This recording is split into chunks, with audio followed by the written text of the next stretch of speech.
When we think of demonic possession, oftentimes it involves images of Hollywood films. But according to psychiatrist Richard Gallagher, very few cases are actually the real deal. And of those rare few, some of them are so over the top with what takes place, who sees the supernatural manifestations, and truly affects all those involved. This case is one of them. This is the untold story of the Ammons family haunting, also known as the exorcism of Latoya Ammons, or the House of 200 Demons.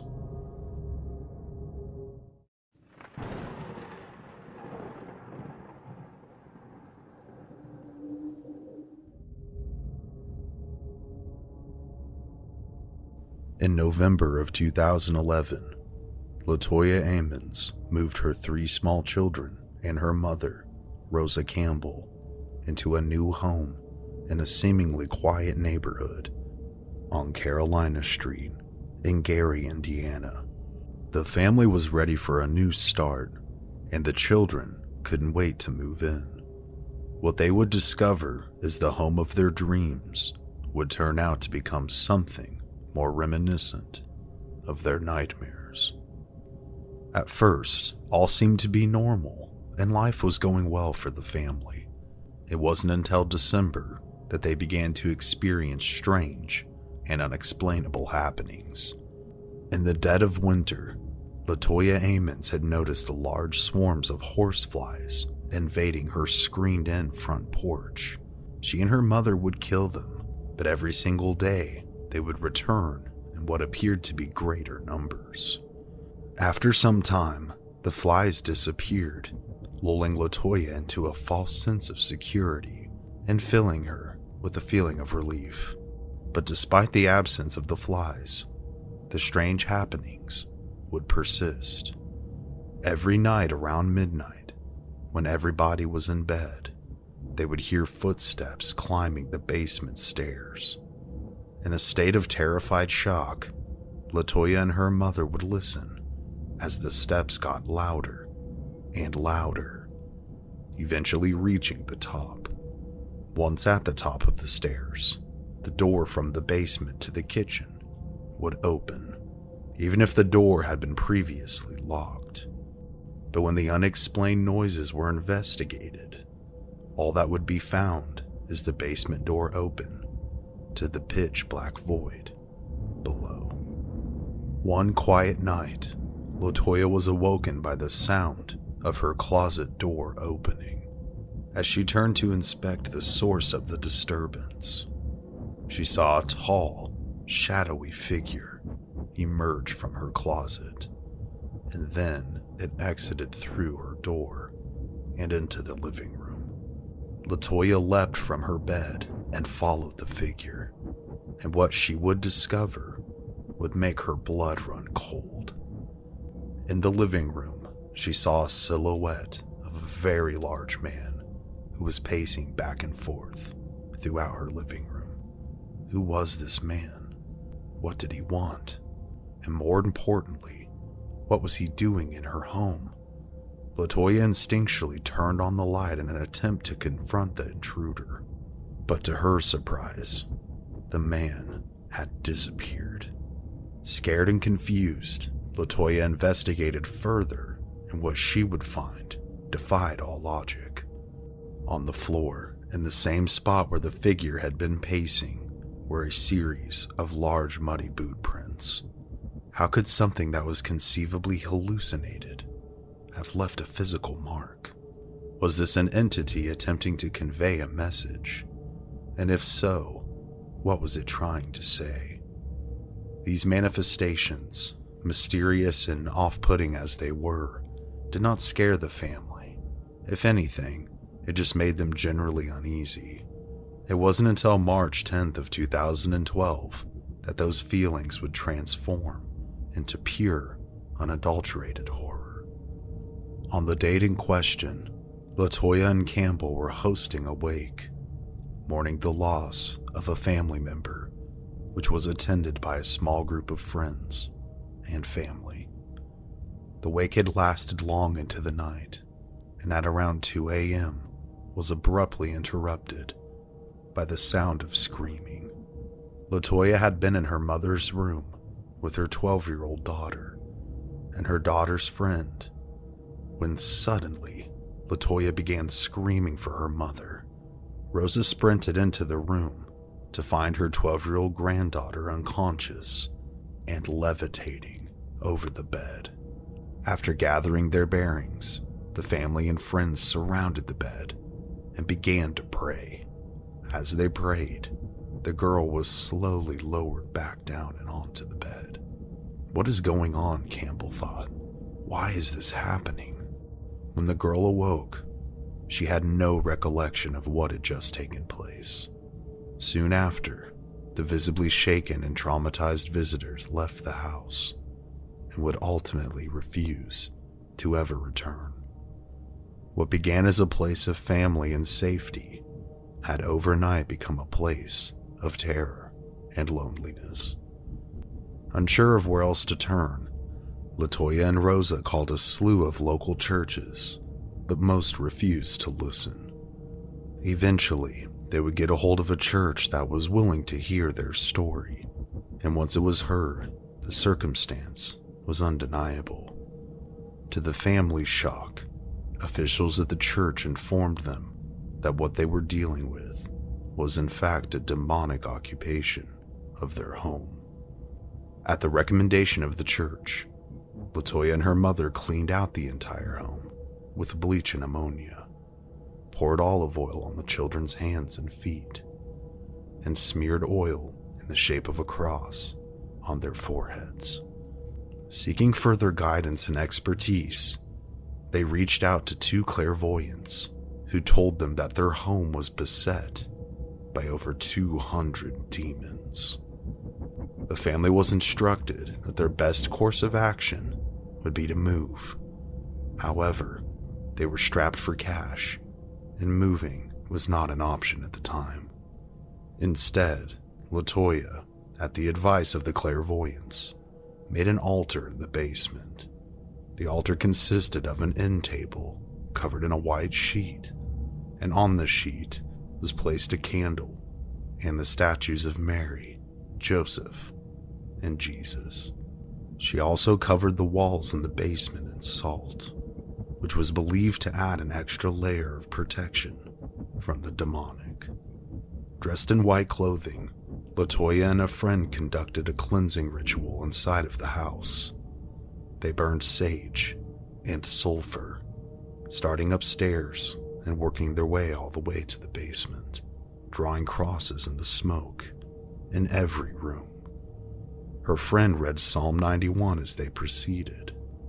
"You will not fear the terror of night, nor the arrow that flies by day, nor the pestilence that stalks in the darkness, nor the plague that destroys at midday." After the ritual was performed, nothing out of the ordinary happened for about 3 days. But after those 3 days passed, the situation became infinitely worse. LaToya started to notice that her children were acting strange. For seemingly no reason whatsoever, they began talking in sinister, deep voices, and their smiles became twisted and curled. She also reported that their eyes appeared to bulge. Her children were acting like completely different people. When the children's appearances would return to normal, following these episodes, they would have no recollection of anything ever having been different. LaToya's youngest son would sit in the closet and talk to another boy that nobody could see. The boy would say, "I've been here long enough. I came to kill, and I'm going to kill," and spoke with her son so very descriptively about what it was like to be murdered. Once, LaToya's son was thrown from the closet, almost as if he had been tossed, hitting his sister and knocking her into a headboard, which gave her an injury that required stitches. Her daughter would later tell a psychiatrist that sometimes she felt as if she was being held down and choked, unable to speak or move, while voices would say to her that she would never see her family again and that she would be dead in 20 minutes. LaToya believed that she and her children were being possessed. Randomly, LaToya's body temperature would rapidly raise, and she would begin to shake, falling in and out of consciousness. Rosa, however, never experienced anything demonic or strange towards her. To this, she credits her guardian angel. Some nights, what happened to the family was so severe that LaToya opted for them to spend the night at a hotel. Fearing the worst for her children, LaToya and her mother took the children to see their doctor in April of 2012. Upon entering the exam room, the doctor said he was immediately overtaken by a sense of terror and dread, and this was entirely unexplainable. As LaToya told the story of what the family had been experiencing, the doctor was writing down notes that said delusional ghosts in the home, and hallucinations. Out of nowhere, the youngest son began aggressively cursing at the doctor in a demonic voice. Then he was lifted high into the air and thrown into a wall without a single person having touched him. The boy passed out, and at the same time, so did his older brother. Medical staff tried shaking them awake, but they were completely unconscious. Someone working at the doctor's office called 911, and 8 police officers, along with paramedics, arrived and took the boys to the hospital. LaToya followed and asked hospital personnel to put olive oil on her sons, to which they simply just laughed in her face. Unable to talk to her children, or even to decide what she would do or where she was going to start, she began to pray. At this moment, their nightmare resumed once again. Both boys awoke. The oldest of the two acted normally, but the youngest began screaming and attempted to attack everybody near him. In total, it would take 5 grown men to fully restrain him. A hospital employee who believed that the boys were being abused contacted the Department of Child Safety, citing LaToya's seemingly obvious mental illness. DCS sent out family case manager Valerie Washington, who concluded in her report that neither LaToya nor her children were in bad health or suffered from any bruises, cuts, or burns. The psychiatrist at the hospital also evaluated LaToya and found that she was in fact sane. As Washington interviewed the family, LaToya's youngest son began to growl, and his eyes rolled back into his head. He grabbed his brother around the neck, squeezing tightly and refusing to let go until his hands were physically pried from one another. Later that same day, Washington, an RN, and the boys' grandmother took them into a small exam room to interview them alone. While in the room, the youngest son began to growl yet again, looking into the eyes of his older brother in a deep, demonic voice. He said, "It's time to die, and I will kill you." At this moment, the older brother bent into a running stance and sprinted directly at his grandmother, headbutting her in the stomach as hard as he possibly could, over and over again. Rosa grabbed the boy's hand and said that "You are not my grandson. You are a demon." Then something terrifying happened. With that same twisted smile and look of pure malevolence, he walked backwards towards a wall, and to the shock and awe of everybody, walked backwards up the wall and onto the ceiling, still holding his grandmother's hand the entire time, before flipping off the ceiling and back onto the floor, landing on his feet. After a few moments of stunned silence, Washington and the RN ran out of the room and found the doctor. They explained what they had just witnessed, but the doctor did not believe them, stating that he thought it had to be some sort of trick.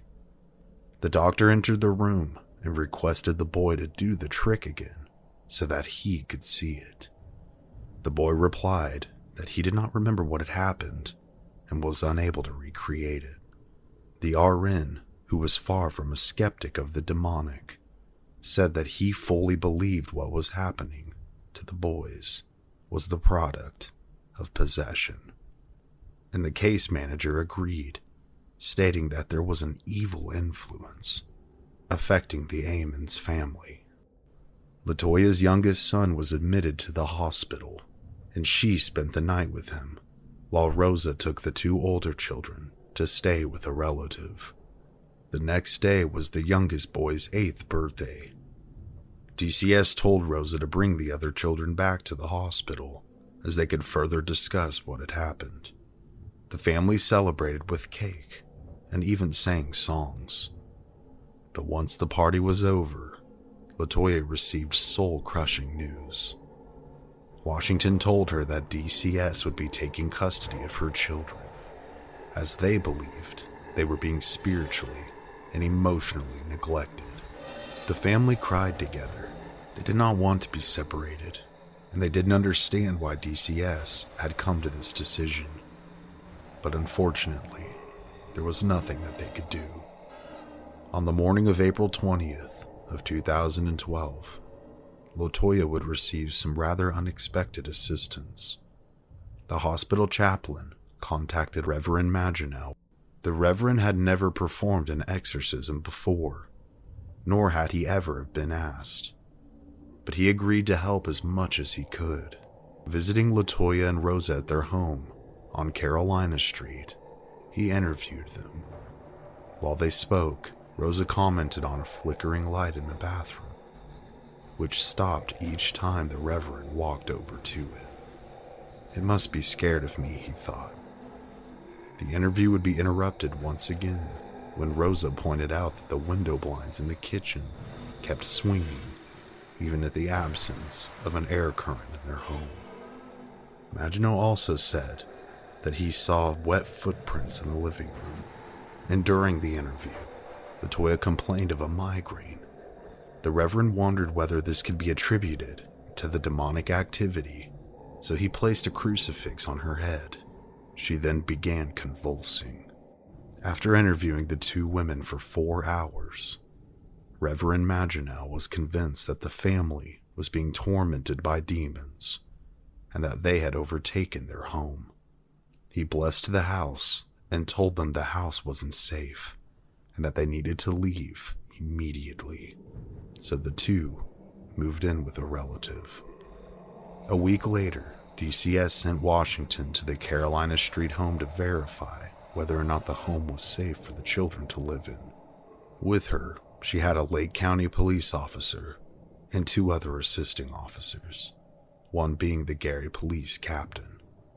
LaToya refused to go inside, so Rosa took the group into the home to inspect it. In the basement, underneath the stairs, was a dirt patch from which Rosa said that she believed the demons emanated from. The captain said that he believed in ghosts, but not in demons, and would later say that changed after he visited the home on Carolina Street. During the interview with Rosa, multiple electronic devices carried by the officers malfunctioned, even though the batteries had just been replaced. An audio recording taken by one of the officers, when played back, revealed a disembodied voice whispering to them. They also took multiple photos which contained silhouettes, and when enhanced, one even contained a face. At his home, the police captain said that his garage door refused to open, and the driver's seat of his personal vehicle began moving erratically on its own. After it was inspected by a mechanic, it was revealed that the motor that controlled the seat was broken, and that if it malfunctioned while the captain was driving, it could have resulted in a distraction, which would have caused a serious accident. Some time would pass before the same group, accompanied by 2 other officers, as well as DCS case manager Samantha Illick, would return to the home. Illick went in place of Washington, as Washington refused to re-enter the home. As they entered the basement, Illick noticed a strange liquid dripping. When she touched it, she noticed that it felt both slippery and sticky between her fingers. Maginot wanted to check the dirt spot under the stairs for items that may be cursed, as this would offer a solid explanation as to what the family was dealing with. But upon searching, he would find nothing of significance. Maginot blessed some salt and spread it throughout the basement, and the group went back upstairs. While in the living room, Illick began to notice something strange happening. Her pinky finger on her left hand began to tingle and turn white. She complained that her finger suddenly began to feel as if it was broken. Then, out of nowhere, she began to feel as if she was having a panic attack and was unable to breathe. The police captain, who had many times before seen the true horrors of society, refused to stay in the house past dark and requested that the inspection of the house be hurried. Illick and Latoya left the house, and the officers continued their investigation. On the main floor of the house, they noticed an oil-like substance dripping from the blinds. Thinking that Latoya or Rosa may have poured oil on them to sell their story, they wiped it up and sealed the room for 25 minutes. To their confusion, the oil had reappeared. Could this have been the same liquid that Illick had encountered in the basement? Upon speaking with Maginot, they were told that the liquid was in fact a manifestation of the demonic. The Reverend would take notes of his findings and requested permission from a bishop to perform an exorcism on Latoya herself, but his request was denied. Instead, the bishop told him to contact priests who have themselves performed exorcisms, but they were no help either. That night, Maginot blessed the home in order to cleanse it before proceeding. A minor exorcism would follow, for which he did not need church approval. The ritual consisted of prayers and appeals for the demons to be cast out. Illick and the 2 officers were in attendance. After the ritual had finished, Illick said that something unexplainable was definitely going on, but stopped short of admitting that it was demonic. Regardless, she had chills the entire time, stating that it felt like something was in the room with them and breathing down their necks. Within a week of attending the exorcism, she too began to experience problems, but hers were medical in nature. She suffered 3rd-degree burns from a motorcycle, broke 3 ribs jet skiing, and broke her hand as well as her ankle, all within the same month. It is believed that these injuries were a result of her attendance during the ritual performed by the Reverend. After the minor exorcism was successful, the bishop would give Maginot permission to conduct a proper exorcism on Latoya. He stated that the ritual was the same as the one he had originally conducted. However, it was stronger because this time he had the backing of the Catholic Church. Before the exorcism was to be performed, Maginot tasked Latoya with researching the names of the demons that were tormenting her. During the research, Latoya complained of a physical illness and that her computer kept forcibly shutting itself down. After some time, she was able to locate the names of the demons, who she believed were causing her and her family so much trouble. One of them was Beelzebub, the Lord of Flies. Others were demons that she found which specifically torture and harm children. Maginot would go on to perform 3 exorcisms on LaToya at his church. The first 2 were conducted in English, and the last was in Latin. During these exorcisms, Maginot pressed a crucifix to her head and chanted, "I cast you out, unclean spirit," along with every satanic power of the enemy, every specter from hell, and all of your companions, in the name of the Lord Jesus Christ. Each time, his voice became louder and more forceful, which worked in weakening the demons. LaToya convulsed violently, showing off the demon's true strength to Maginot. During this time, LaToya prayed with him until it became too physically painful for her to continue. She equated the pain that she was feeling to the pain of childbirth, but stated that the pain was nowhere near natural. Eventually, LaToya fell asleep, and the ritual had ended. In between the second and third exorcism, which were conducted several weeks apart, a woman who had helped with the rituals was tasked with setting up a backup plan in case LaToya had issues. The woman who wrote the name of a demon on a piece of paper, put it in an envelope, and surrounded it with salt that had been blessed. If LaToya had problems, the woman was to burn the envelope containing the name of the demon. Within that time, LaToya and her mother had moved into a new home in Indianapolis, a home which Maginot had previously blessed.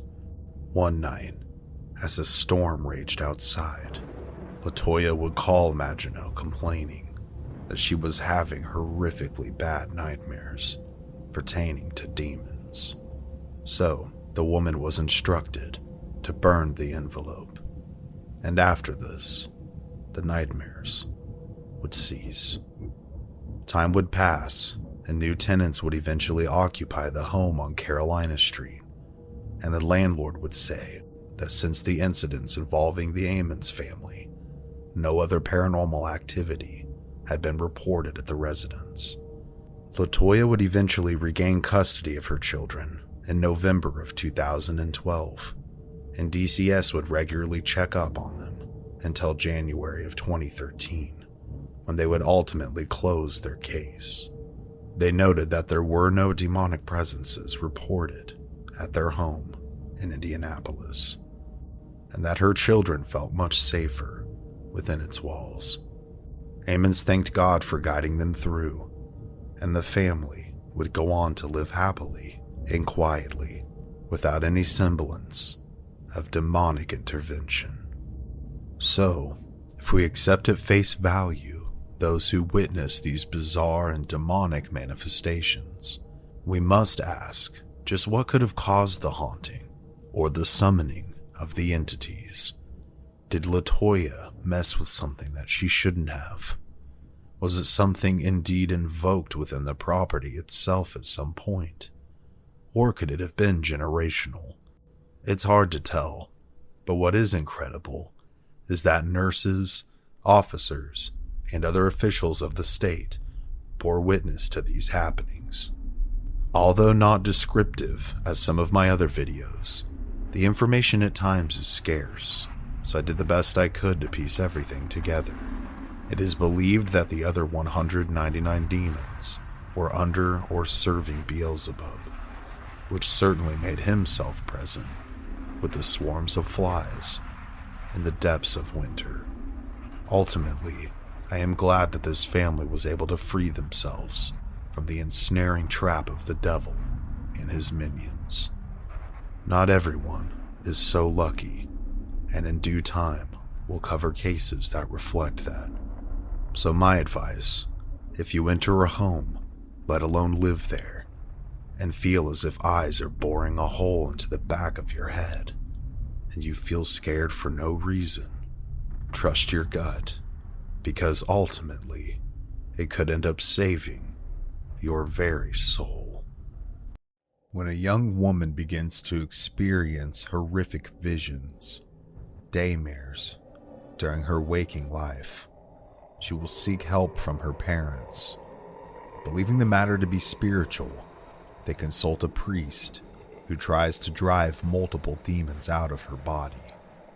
However, ultimately, the exorcisms would fail, the result of which has created one of the most compelling and yet controversial cases of the 20th century and possibly ever. Today, we will be examining the life and death of a young woman named Annalise and the 6 demons that supposedly took her.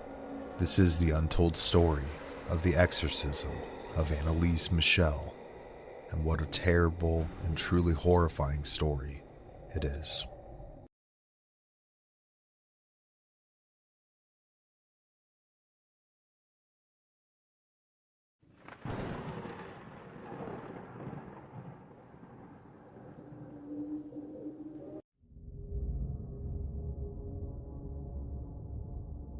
Before I begin this dark and extensive story, there's a few things that I would like to say. Whether this is a true case of demonic possession or the result of malpractice due to religious extremism is not up for me to decide. I will simply present the case as chronologically accurate and full of details I can, and ultimately, the conclusion is up to you. So let us first start at the beginning.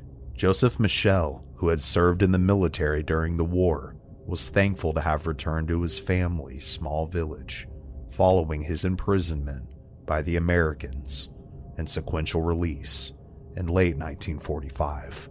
Having seen the horrors and ravages of combat, he thanked God that his small village of approximately 3,000 souls hadn't been attacked during foreign army occupation or the devastating air raids that leveled most major cities in Germany.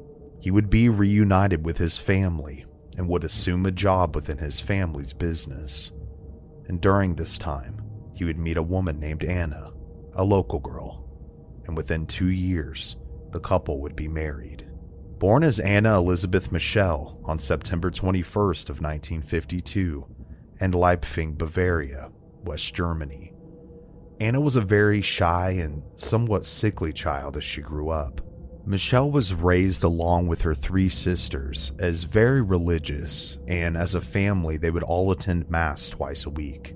And although frequently sick, she was known for being very sweet, but also very shy, usually keeping to herself and her studies while at school. All was going well for Anna, who had become known by the name of Annalise, a combination of her first and middle names. This was until she turned 16 years old.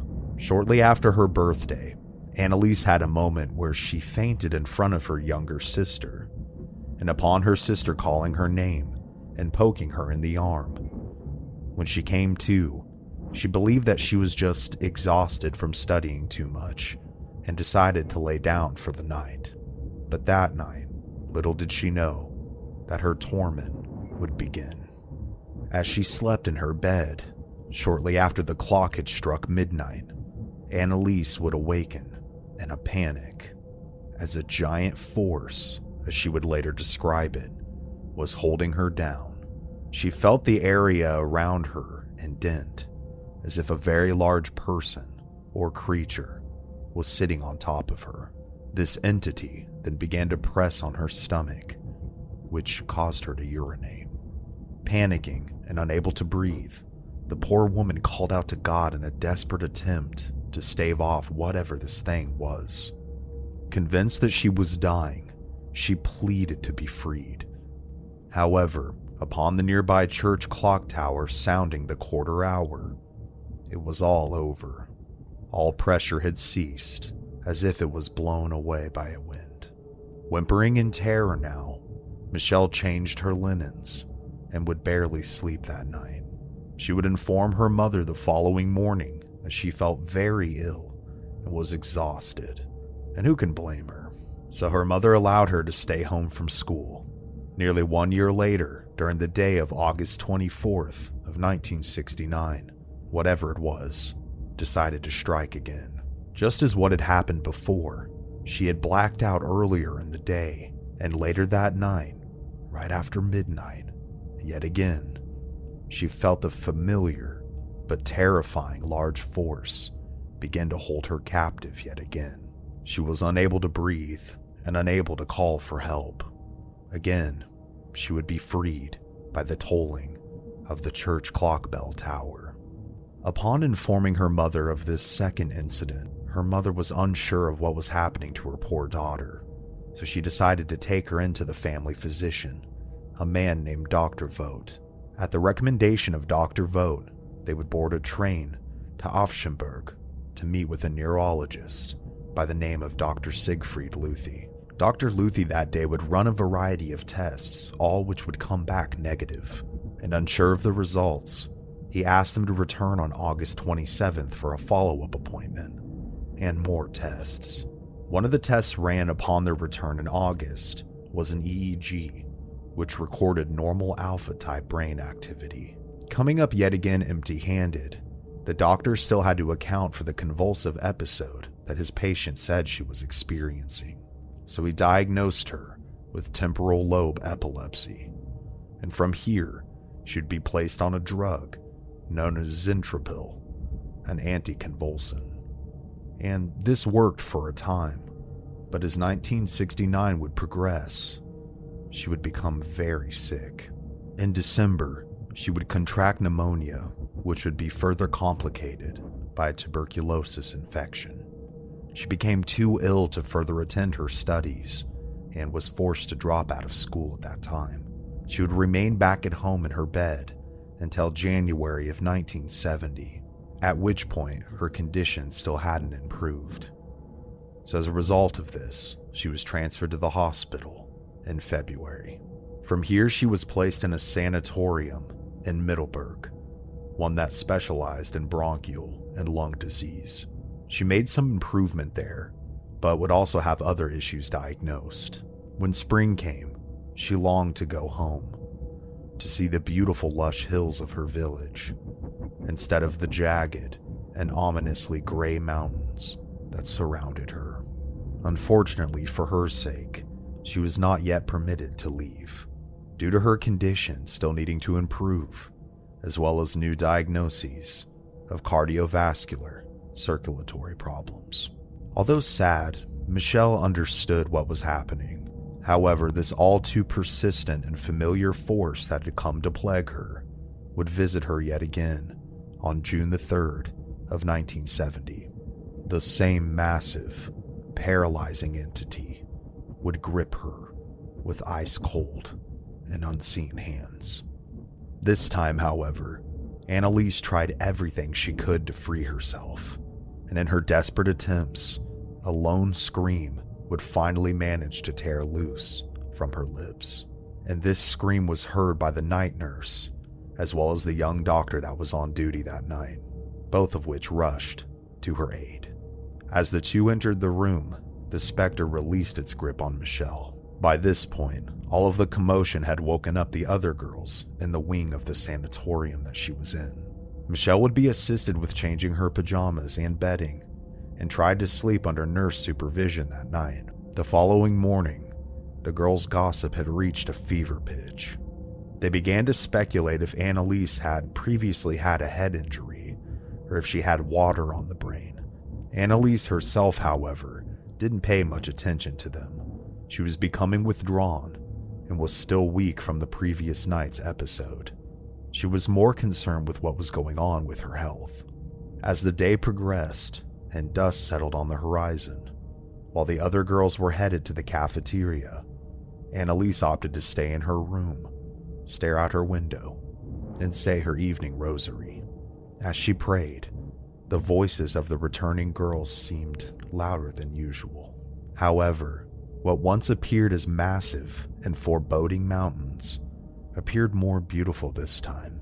Their peaks glistened with pink and violet as the sun hit them. One of the girls would approach her as she was admiring and praying and would ask if she was all right. She then would comment on her blue eyes being black. Annalise, unsure of what to make of this, shook off the girl's remarks. She would go on to finish her rosary. The following day, she would be sent to another specialist who would attempt to figure out just what was going on inside of her head.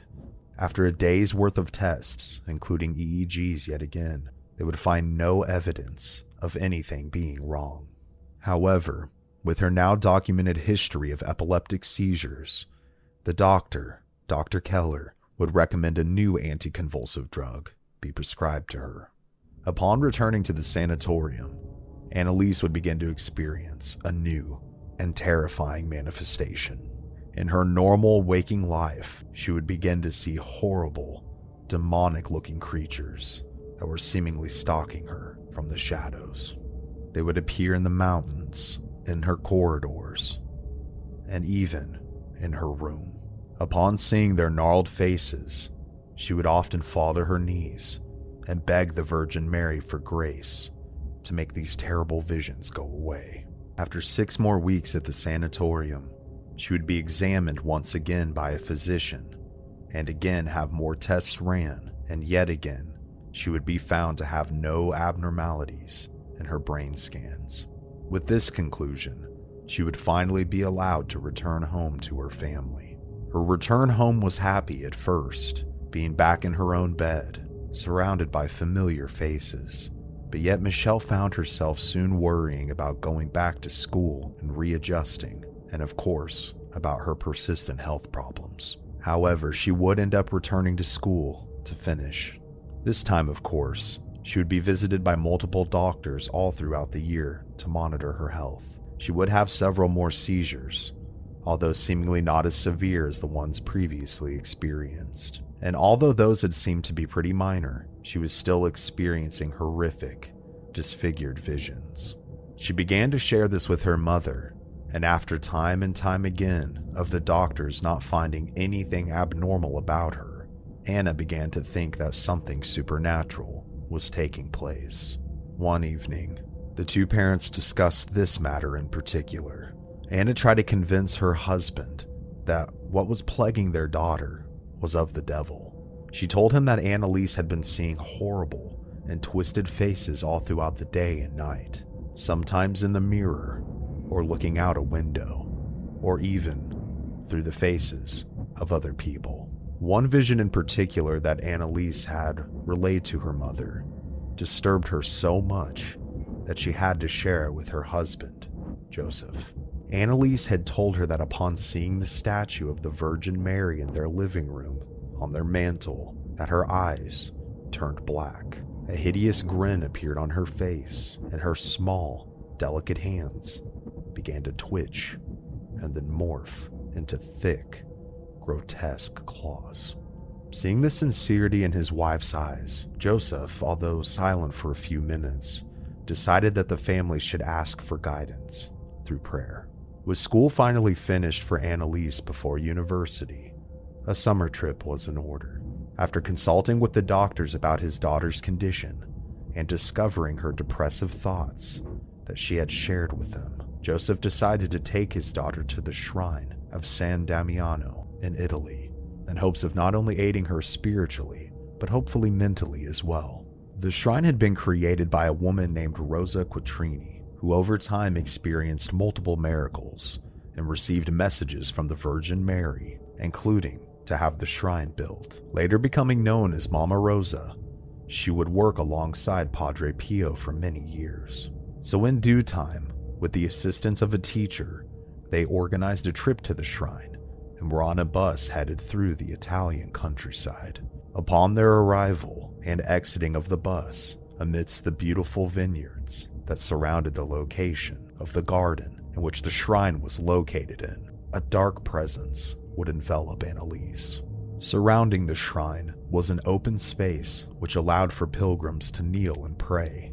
A small crowd was present as Annalise approached the shrine at the insistence of her father. However, she seemed like she couldn't approach the Holy Mother. She began to walk around the shrine in a wide arc, and to her feet began to burn, as if she was walking on hot coals, and each person she glanced at, although in the praying position, were gnashing their teeth, and their faces were distorted and awful. This is where she began to really first display her aversion to holy objects, such as medals of saints, statues, and insignia that represented Jesus Christ. Those present couldn't help but notice how strange the young woman was behaving, and upon heading back onto the bus, she was then being asked by the teacher, a woman named Frau Hein, about what was going on with her. She expressed that her will was not her own, and that someone else was manipulating her. Almost as soon as those words left Michelle's mouth, her personality would completely change. In a voice that sounded like a man's, Annalise began to belittle Frau Hein, making fun of her for being unsure of herself. She then snatched a blessed medal off of her neck. Simultaneously, Frau, Joseph, and others present on the trip began to smell a stench exuding from Annalise, unlike anything they had ever experienced before. The smell was that of fecal matter and something burning, and it permeated the entire bus. She would eventually calm down, and the occupants would return back to their native Germany. After their visit to San Damiano, Annalise seemed to feel quite well despite what had taken place, but this would only last for about 2 weeks. She was set to attend college for the first time in several weeks' time, but felt that she was in no condition to do so, and she complained to her mother that she was horribly depressed and constantly plagued by these horrible faces. Believing it to be a result of her daughter's seizures, Anna would make an appointment with Dr. Luthi. Several days later, Annalise would troop to that very appointment. It would be determined that she had been seizure-free in between their appointments together, and another EEG would determine that her brain was indeed normal. However, Dr. Luthi, who was non-religious, would essentially belittle Annalise for telling him that she was seeing these horrible visions on a daily basis now. He believed, personally, that she was an overly superstitious Catholic girl, and with this, he would clear Annalise to go to university. This would be the last time that she would see Dr. Luthi, and the last time she would mention the demons to any medical professional. Becoming more depressed and withdrawn, her mother would finally confront Annalise, telling her that her whole life she's wanted to be a teacher, and now that the opportunity is here, she's not taking it. Annalise would explain that she was depressed, empty, and tired, that the drugs were not helping her, and that the demons and their manifestations were only getting worse. Still considering her daughter's issues to possibly be spiritual in nature, Anna would arrange for her to begin meeting with priests in an effort to aid her. The 2 priests that would begin to receive letters from both Anna and Annalise were Father Herman and Father Alt. After reading the letters, their interest not only piqued by the descriptions of what poor Annalise was experiencing, but Father Alt began to feel very ill, seemingly out of nowhere. After this happened, he would retire back to his dormitory room for the night and would try to sleep it off. Shortly after the clock struck midnight, Father Alt would awake, soaked and in a cold sweat. A storm raged outside. Lightning illuminated the room around him. As he laid in his bed, feeling awful, he began to pray. But as he prayed, he would feel someone or something press on his bed as if they had walked onto it. This deeply frightened the father as he jumped off his bed, began to pray out loud. As the words left his mouth, a horrendous, burning smell began to fill his room. Alt then rushed out of his door and into the hallway. His vision began to narrow, and his color perception was changing as he rushed down the stairs and headed toward the exit door of the building. Within the shadows cascading on the walls and the stained glass that surrounded him, horrible, distorted faces began to reveal themselves. Father Alt now knew that what he was dealing with was indeed very real evil forces. He would run outside and into the rain, falling to his knees and gripping his rosary as he attempted to catch his breath. He would eventually return back to his room once he felt that the force had passed. However, the scent of burning fecal matter still filled the entire parish. Even the following day, it was still there and would be experienced by all of the priests and staff. This event would further the interest in Annalise's case and further motivate the priests to act quickly, fearing that the young woman was indeed being affected by the demonic. Father Alt would begin to meet with Annalise when he could, and it would accommodate her school schedule. At this particular point, she seemed to be doing fairly good, despite still seeing the manifestations most days. She would begin classes on November 1st of 1973, going to lectures day in and day out, and seeking various churches and chapels to relax and pray in as she remained a diligent student.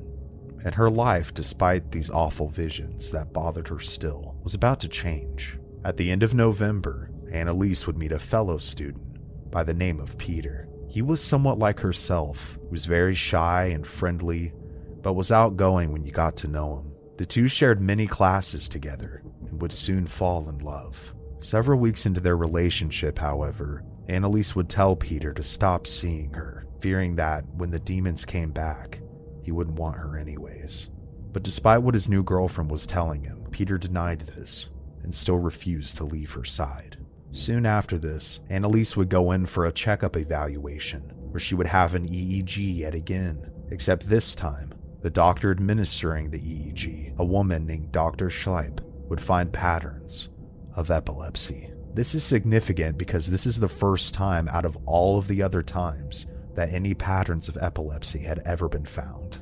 As a result of this, Dr. Schleip would change Annalise's medication to yet another anticonvulsant drug, known as Dilantin, in hopes that it would improve her condition. Following this appointment, Peter and Annalise would continue their relationship, in which Annalise would confide in Peter more so about what she was experiencing with the demonic figures and faces that still plagued her.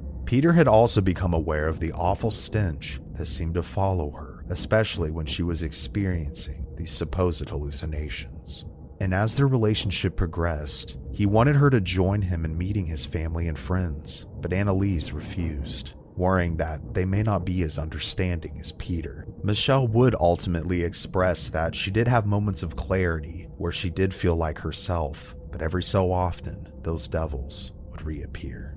Despite taking her medication daily, rigorously, the faces would remain. And soon, coupled with the faces, she would begin to experience debilitating headaches. Father Alt, checking in on her with the local bishop there on campus, would discuss that her complaints and ailments continued to be the same, despite her taking her medication every single day. He would arrange to have Annalise meet him in a nearby town for the two to pray together. Peter would ultimately take Annalise to this appointment and would be surprised at how quickly she seemed relieved after the two began praying. Although very skeptical, Peter began to believe that possibly this could be a spiritual problem.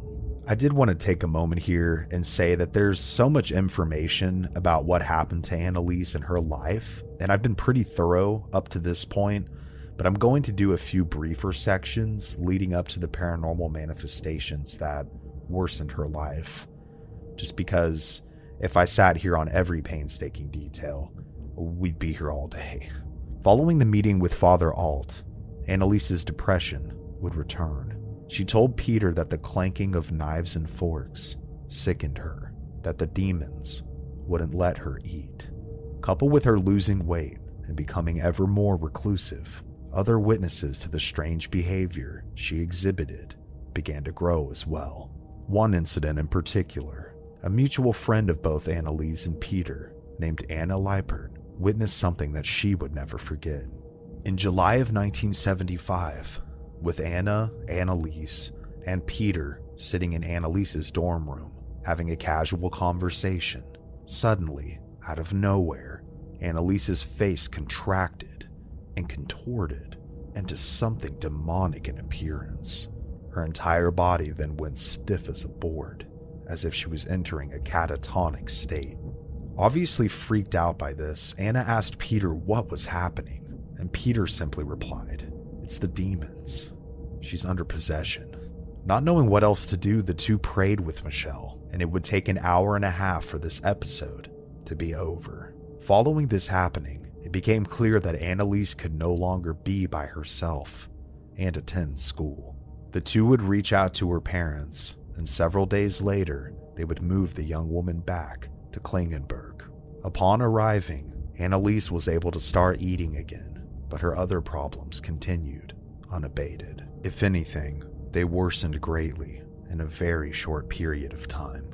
During a phone call between Father Alt and Michelle's mother, the two would be interrupted frequently by the horrendous screams of Annalise in her room, screaming obscenities and overall acting abhorrent. Father Alt would ask a fellow priest closer to Annalise to assist him in aiding her spiritual battle, a man named Father Roth. Upon reaching out to the family to arrange his meeting with them, Father Roth was surprised when Annalise's mother answered the phone and said, "Father Roth?" The two had never met before, nor had she been previously informed that Father Roth was going to call.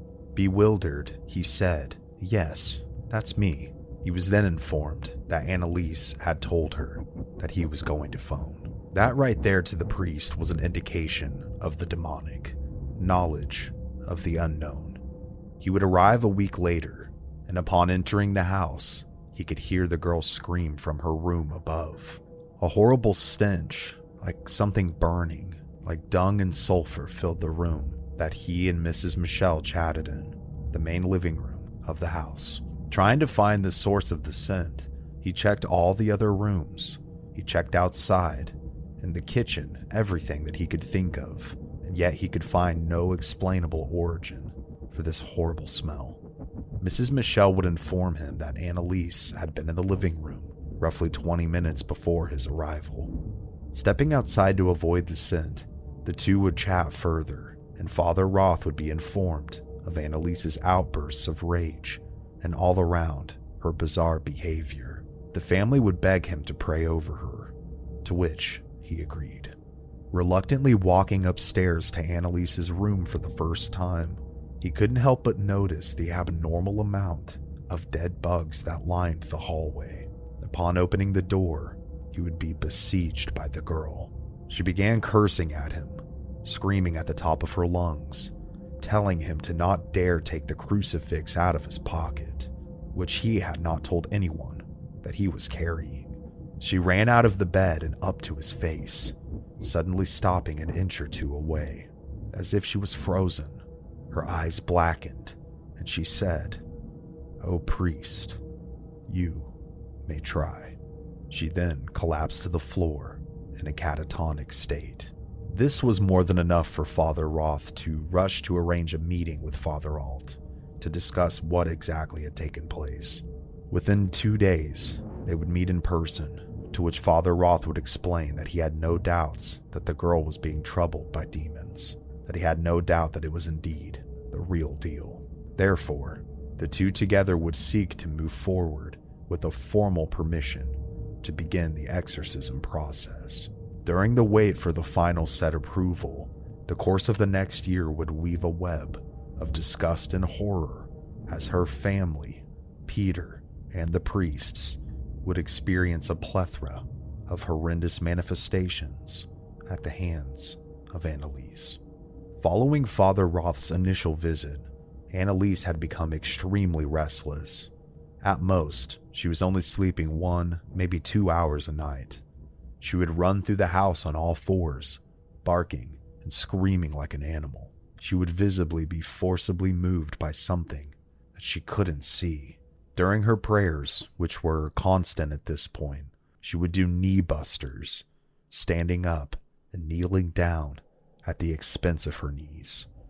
No matter how awfully she injured them, they were becoming swollen and ulcerated. She would nonetheless continue to do this.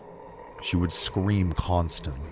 The incessant yelling echoed all throughout the walls day and night, rising and falling like waves against a rocky shore. She would tremble and twitch, becoming rigid and catatonic, having to be moved back into her bed by Peter and her family. Alongside the ever-worsening madness, weighing 100 pounds at most at this point, she began to exhibit superhuman strength. Peter would watch her crush an apple with one frail hand and throw her sister Rosvitha across the room like a rag doll. She also began to smash her face into walls and floors, leading to her mother placing pillows all around in an effort to stop her from injuring herself. With the Michel family's world turning upside down, Annalise stopped eating and drinking altogether. Normal food, that is. She began to stuff the overabundance of insects into her mouth, eating roaches, hordes of flies, and spiders. Further, her behavior became more unhinged. She began to chew on coal and rocks, which ultimately broke several of her teeth. Among the chaos, her family began to experience what can only be described as paranormal manifestations themselves. Clouds of flies would appear and disappear at random all over their home, and in the dead of winter, they began to see shadowy figures that would be running all throughout their home and watching them around every corner and out of the corner of their eyes. This, of course, would deeply frighten them. As Annalise raged on, her family and Peter took to alternating 2-hour shifts in order to take care of her to the best of their ability, in an attempt to prevent her from inflicting more wounds upon herself. Joseph knew things, given how awful they were, could not continue the way that they were going. So he soon, out of desperation, phoned Father Alt and began begging for his assistance. Father Alt, who had been in touch with his superiors at the church, would inform him that he believed Annalise should be admitted to a psychiatric hospital for evaluation. However, upon sharing the slew of details that were shared with him by Joseph at the dramatic worsening of Annalise's behavior and overall condition with a fellow priest by the name of Father Rodvik, Father Rodvik agreed to go and see the girl for himself. Upon entering the Michel house, he would be introduced to Annalise through her father, who had walked her into the living room by himself on account that she had become very violent towards herself and family members by this point.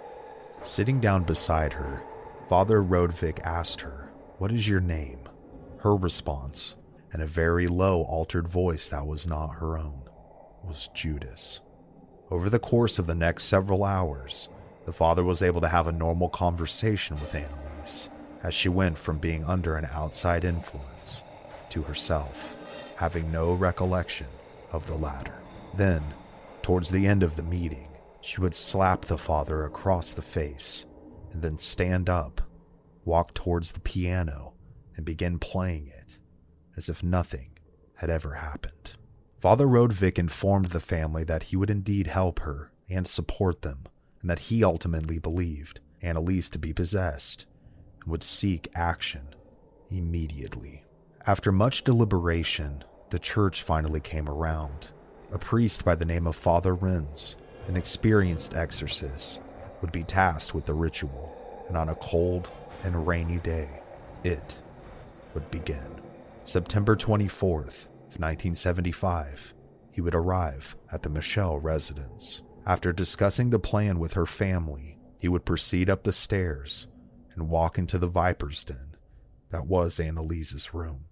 He would be joined by Joseph, Peter, and a volunteer from their local congregation who wanted to assist.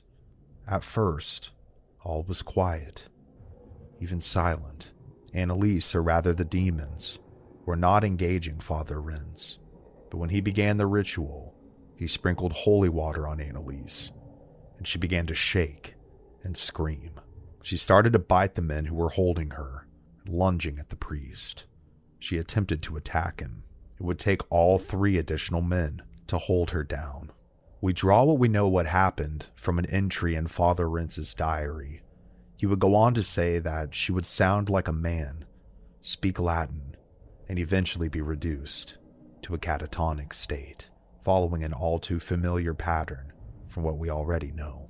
Knowing that he had a long battle ahead of him, the priest was saddened that the first ritual had not been successful. He would leave for the night, but would ultimately return 4 days later on September the 28th in the evening.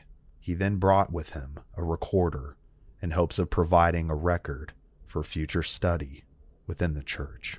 Due to this decision by Father Renz, we now have some of the most disturbing audio I've maybe ever heard, and I've heard a lot of crazy stuff.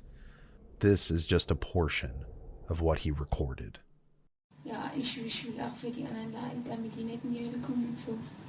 Aber dass das dann so schlimm ist und so grausam und so furchtbar, nee.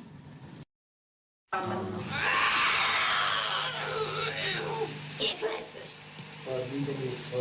Nein, Gekletze!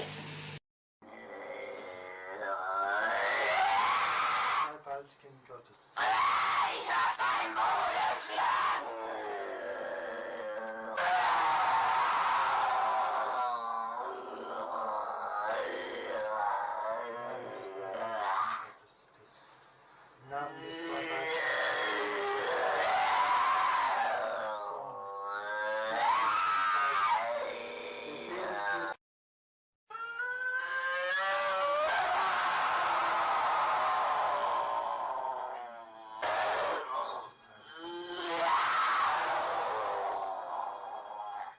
Anneliese would again repeat the chaotic behavior that was exhibited within the first exorcism, and the devil that resided within her began to rebuttal the priest in Latin, as well as her native tongue of German. Although being familiar with the Latin language, Anneliese was not fluent, let alone fluent enough to have been able to rebuttal a priest in real time who spoke the language fluently. As the priest inquired as to why the girl was being tormented, it, whatever it was, replied with, she was cursed before she was born by a woman, a neighbor of her mother. Anneliese's parents and Peter would later check this story out, but the woman had since passed away, so they weren't able to come up with anything conclusive. This second exorcism would last for hours and would end with a haunting sentence from Anneliese herself. She would say, "Damned for all eternity."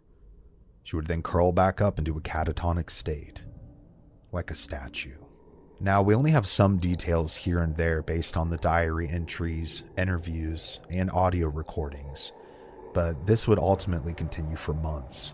Anneliese would undergo 67 exorcisms in total.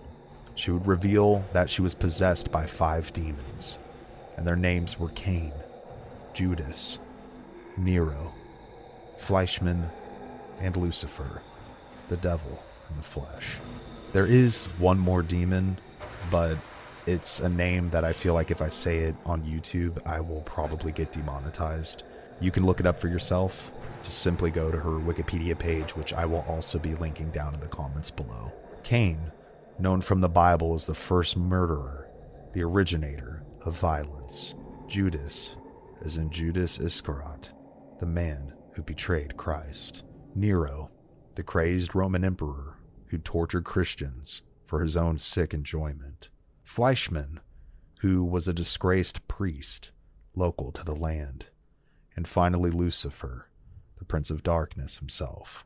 Her physical decline due to not being able to eat, self-inflicted injuries, and psychosis due to lack of sleep would finally take their toll. She would inform Father Renz on June 30th, at the end of what would be their final exorcism, that she had spoken with the Virgin Mary and that she had agreed to stay on earth and suffer through the demons to prove to people who didn't believe in God that the devil was very real. She would then ask for absolution, which Father Renz would grant her. That night, she would go silent for the first time since all of these horrifying episodes had began. And the following morning, around 7 a.m. on July the 1st of 1976, she would be found dead in her bed. All of the exorcisms and attempts to drive the demons out had failed, and upon her death, she only weighed roughly 85 pounds. Anneliese had gone from a shy but happy girl with her whole life ahead of her to an emaciated shell of herself.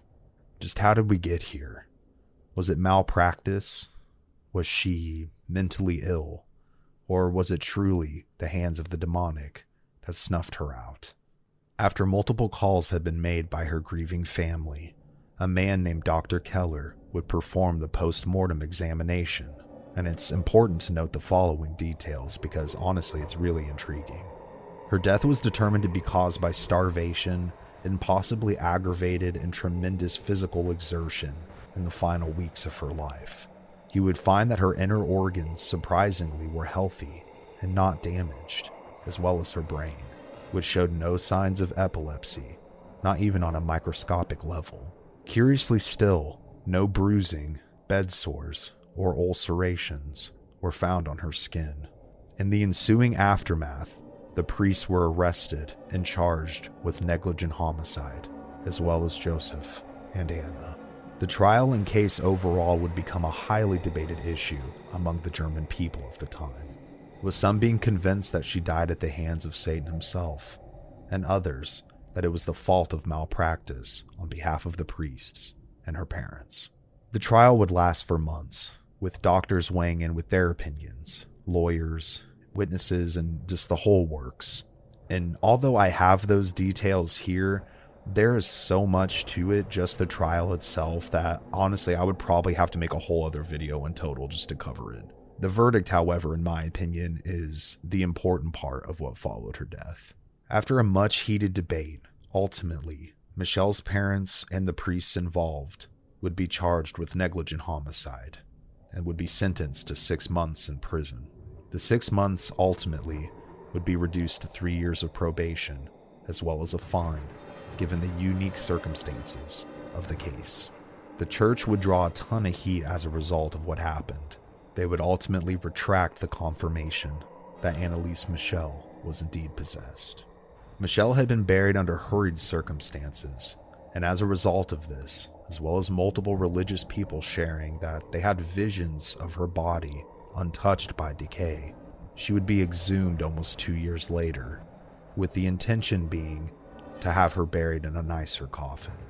Her family and friends were discouraged from viewing her remains because they were consistent with the decay of a corpse of that age. In the end, her case would go on to achieve worldwide notoriety and would force the Catholic Church to all but never issue sanctioned exorcisms. And on June 6th of 2013, the home in which her exorcisms took place in mysteriously caught fire and would burn to the ground. The police suspected arson, but never ultimately proved it, but many locals believe that it was a result of what had taken place there. And really, it's hard telling. Decades after her death, her story would go on to inspire multiple films and books, including The Exorcism of Emily Rose, being the most popular, and honestly fairly accurate with some liberties to the original story. And of many of those books, the best and most utilized resource of them, for me, has been The Exorcism of Anneliese Michel by Felicitas D. Goodman. All, and I mean all details you could ever want about the entire case are available in this book, and I would highly recommend it. In conclusion, Anneliese's case remains a terrifying and mysterious one. Was she demonically possessed or incredibly mentally ill? Did her priests and parents genuinely help her in being freed from Satan's grasp? Or did they contribute to the end of her life accidentally? Really, the final conclusion is yours to make. But regardless of the cause, I'm glad that her suffering is over, and I pray now that she can hopefully rest in peace. Thank you guys so much for watching this new video. If you enjoyed it, please give it a like, subscribe with notifications on, and if you're already subscribed, go ahead and turn notifications on. It helps me out a ton. Please also leave a comment letting me know what you thought of the story, your thoughts on basically a newer format I'm trying out. I'm trying to do kind of like a half and half thing. I'm trying to find ways where I can speed up making content for you guys and just try and find a happy medium and get you guys more content and better content. So let me know what you think for sure. And I highly appreciate your feedback.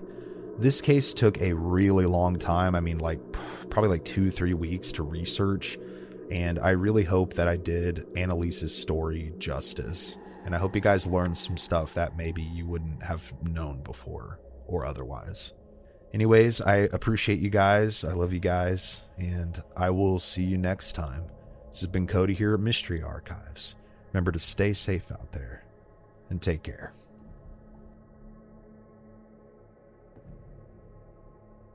Many homes have been given the title of Demon House, many of which I have covered here on this channel. But this house, out of all of them, has truly earned the moniker.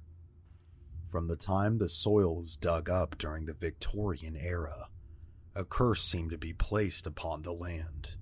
And when you combine terrible happenings with occult rituals, it's truly a recipe for disaster, the results of which have produced a cornucopia of paranormal activity within this now infamous Indiana home. This is the untold story of the frightening Monroe Demon House. Join me as I attempt to uncover its supernatural secrets. With the ever-changing algorithmic favor of YouTube, please, if you enjoy my content, leave a like, a comment, and subscribe. Thank you all.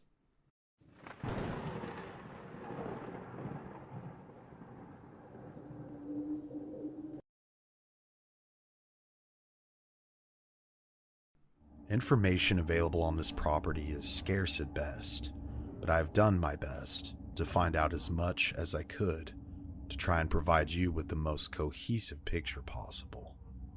Hartford City, Indiana, what was started as a small log cabin settlement, continued to grow and eventually hit the big time in the late 1880s, where itself and its neighbors entered a natural gas boom, resulting in many factories being created during industrialization. Factories that produced textiles, glass, and other goods. But although natural resources were widely abundant within the ground there, something else seemed to inhabit the soil. Our story begins at the construction site of a rather unsuspecting-looking Victorian home. The year is 1892, and the Berger family, who immigrated to the area from Belgium, had been successful in their business endeavors, and thus thought a new home in their new country would be the ultimate earthly reward. However, the family's newfound happiness would be all but short-lived. From the time the earth was dug up and the new home erected, within months, John Berger, the patriarch of the family, would die from tuberculosis within its walls. Mourning his death, this would be far from the last tragedy his family would endure moving forward. Shortly after John's death, a fire would mysteriously start in the upstairs level of the house, in time destroying a large portion of the property, and the majority of the Berger family would meet a truly gruesome and terrible fate. Following the horrific fire that torched what little happiness the Berger family had left, the widow of the family and one surviving child desperately needed a source of income. So the widowed Mrs. Berger decided to start renting out rooms in order to make it. There would be various tenants, but the most prominent were the Myers family. The head of the household, a man named Ulysses Myers, was a well-known and respected member of the community. He was known for his kindness, compassion, and for being an all-around amazing family man. But this reputation would soon fade. Shortly after moving into the home, Ulysses slowly began to change. Those who knew him believed that he had done a complete shift in his entire personality, all just within months. So much so that he became unrecognizable, not only to his close friends, but to his family as well. His kindness, compassion, and care all seemed to have been buried, and someone new now greeted them each day behind the eyes of Ulysses. He quickly became prone to fits of rage and insanity. This led him to become abusive towards his once beloved family, verbally as well as physically. These new bursts of rage, however, weren't reserved strictly for his family, though. He soon turned on friends and colleagues, too. This sudden heel turn for Myers led him to losing his job after an altercation at his workplace. And shortly after this, despite how much he had cherished his family before, he stole what was left of his family's money and abandoned his wife and children by skipping town with a newfound mistress. All of which was the polar opposite of the man that they thought they knew. Shattered beyond repair, the Myers family were left with open wounds upon their hearts and confusion in their minds. The only differing factor from their life before to what it was now was the fact that they had moved into this house. Now, with the home claiming the destruction of two families, rumors quickly began to spread locally throughout Hartford City that the house contained some kind of curse. Whether it was upon the property or the land was uncertain.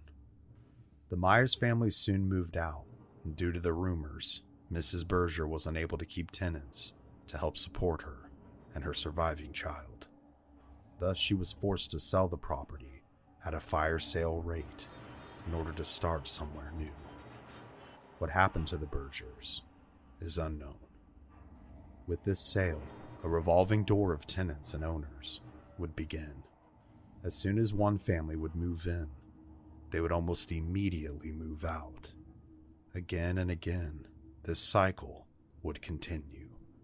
It would go from being lived in by a family to being rented out and built onto, eventually creating its triplex design that we know today. Those who had moved in and out often reported experiencing bizarre activity, and others simply just didn't say anything, possibly not wanting to come to grips with the reality of what they had been through. This ever-changing list of tenants would continue for decades. Along with this revolving door of people came a revolving door of peculiar behaviors and practices. Rumors began to circulate in the late 1980s and into the early 1990s that tenants during this time frame were performing occult rituals and ceremonies within the home, particularly within the basement. Black magic rituals and ceremonies. Those conducting them attempted to harness the negative energy that dwelled there, to conjure a demon to do their bidding. Although information is limited, one could assume that perhaps their efforts were successful. From the mid-90s onward, the strangeness that surrounds the house on Monroe Street only intensified, with new stories coming from new tenants and neighbors alike. Stories that this old Victorian home housed a dark and malevolent force. These stories soon began to spread like wildfire. Those who would move into the house typically would only last in the home a year or less. They often fled in the middle of the night, with nothing but the clothes upon their backs, only continuing to solidify that something evil dwelled within the house. Things in fact got so bad that even when the home was abandoned for a time, the windows would be blacked out in order to keep people from looking inside. But not because of vandalism problems, but due to so many neighbors and passerbys calling the police, claiming that they kept seeing shadowy figures walk around the interior of the Monroe house.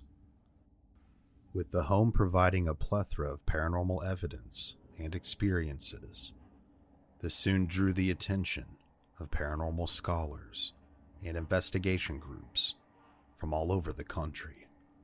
This is just some of the activity said to have been experienced by various groups over the years. People have reported a vast amount of supernatural happenings, many of which have been caught on film, photo, or digital audio recording. These range from aggressive and insulting EVPs or electronic voice phenomena to full-bodied apparitions, shadow figures, and possibly inhuman manifestations. Mysterious sounds like knocking, banging, and footsteps are common. Doors and cabinets slamming shut with incredible amounts of force. And most of the activity seems to be centered around the basement, as well as the top floor. And the top floor is speculated to be the place where the fire had started that engulfed the Berger family. The basement, of course, is where the alleged black magic rituals took place. In both of these locations, an eerie, shadowy specter of an old malicious woman is said to attack people. But just who could this entity be? Someone who had previously lived there? Or something inhuman cloaking itself in some kind of familiar skin? Stories of groups panicking and fleeing, too, have become commonplace. One paranormal group, which wishes to remain anonymous, in 2014 had such a disturbing experience that they fled the home in fear for their lives. They arrived on site at the Monroe house amidst a strong thunderstorm. Unpacking their vehicle, attempting to keep their equipment dry and safe, they made their way inside and in due time began documenting whatever they could find there. As they investigated, asking questions, provoking interaction, and recording level by level, the more activity they began to experience. Shadows moved out of the corner of their eyes. Bangs, knocking, and cabinets slamming shut could be discerned from the reverb of the thunder outside. But it's when they decided to go down to the basement that their lives would be altered forever. As they descended the stairs, an eerie cold began to overtake them. As they asked their questions, attempting to catch any activity they could, their flashlights and devices failed. Left with only the enveloping darkness, with the occasional flash of lightning coming through the basement windows, something appeared to them that caused them to flee immediately. But just what or who was this apparition? This cannot be confirmed. Whatever it was terrified them so much that they fled into the torrential downpour and refused to ever return. Later, when asked for details, even separately, the members of the group thus far have refused to discuss the incident further. Whether this is out of fear for whatever this thing is or was, re-entering their lives, or the mere thought is so reality-shattering, one cannot be sure. This incident and its aftermath truly makes you wonder just what they could have saw within the dilapidated, damp basement that accursed night. Investigations would continue with multiple groups coming in and out, until a very peculiar discovery took place in 2016. And this discovery would lead to much speculation as to what could have happened within the house. While conducting an investigation for their show Paranormal Lockdown, Nick Groff and Katrina Weirdman found themselves in the basement and were slowly being drawn to the crawl space of the house. As they traversed the damp darkness, what they would find would alter the story forever. Located within the crawl space were human remains, bones buried in a shallow grave. This freaked the entire crew out and prompted them to stop filming and to call the police immediately. From here, a full-scale investigation would be conducted and the remains excavated and sent to a local coroner there in Indiana for further examination. The bones were indeed confirmed to be human and were, quote, at least 100 years old, possibly older. Following the coroner, They were sent to Indiana University for further testing to determine the age and identification of the person.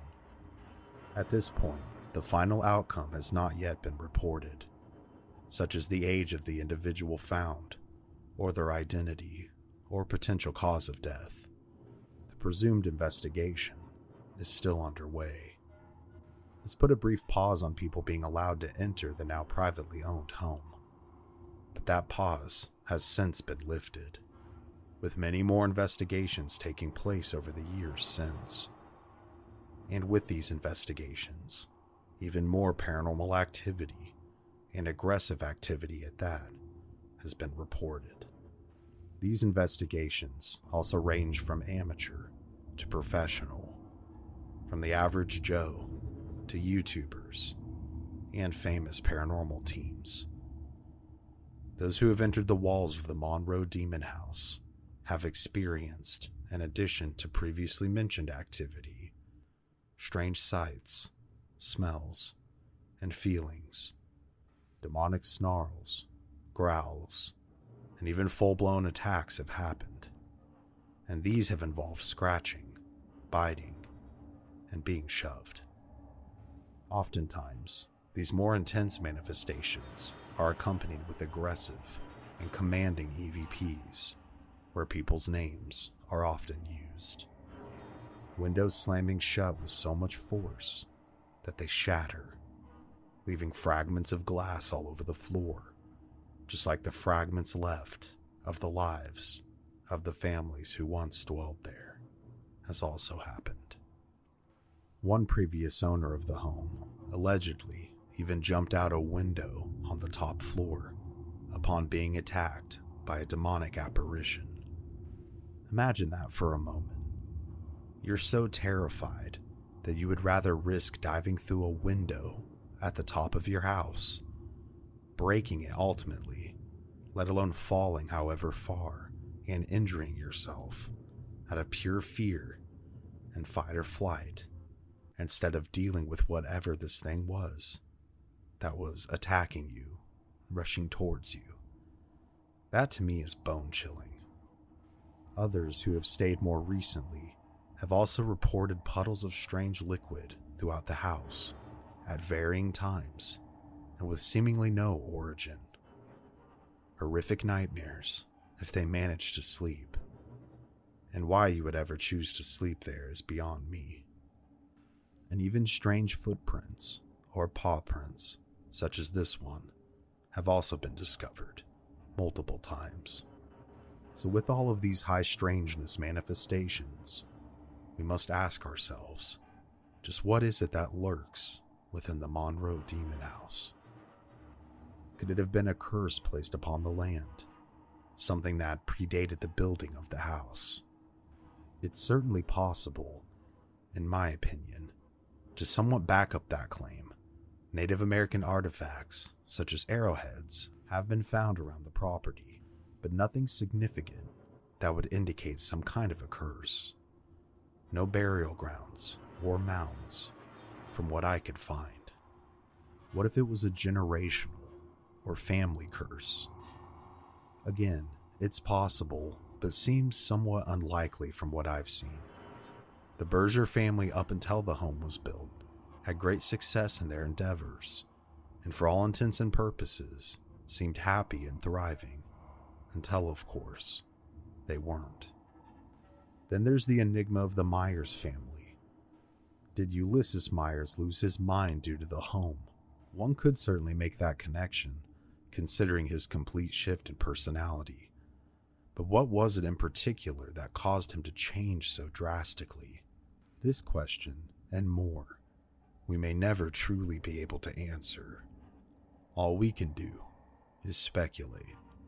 Then, the numerous owners and tenants over the decades since the days of the Bergers and Myers, many of them reporting odd and often scary paranormal or poltergeist activity. Was this activity also taking place when the older families lived there? Or did it start after their departure? If this was the case, if it started afterwards, was it the result of negative events, a attracting something dark? Or was one of the families or family members involved in the occult? And speaking of occult, just who or what were those people in the late 80s into the early 90s doing? What kind of black magic or rituals were conducted? And were they responsible for conjuring some kind of entity into the home? Or did their practices just make the entire situation much worse? And did it have anything to do with the human remains that were found in the basement? And if not the black mages closer to modern times, someone in the early 1900s had to have known just who this person was and what happened to them. And of course, will the identity and cause of death ever be determined for the poor soul whose remains were found within the basement?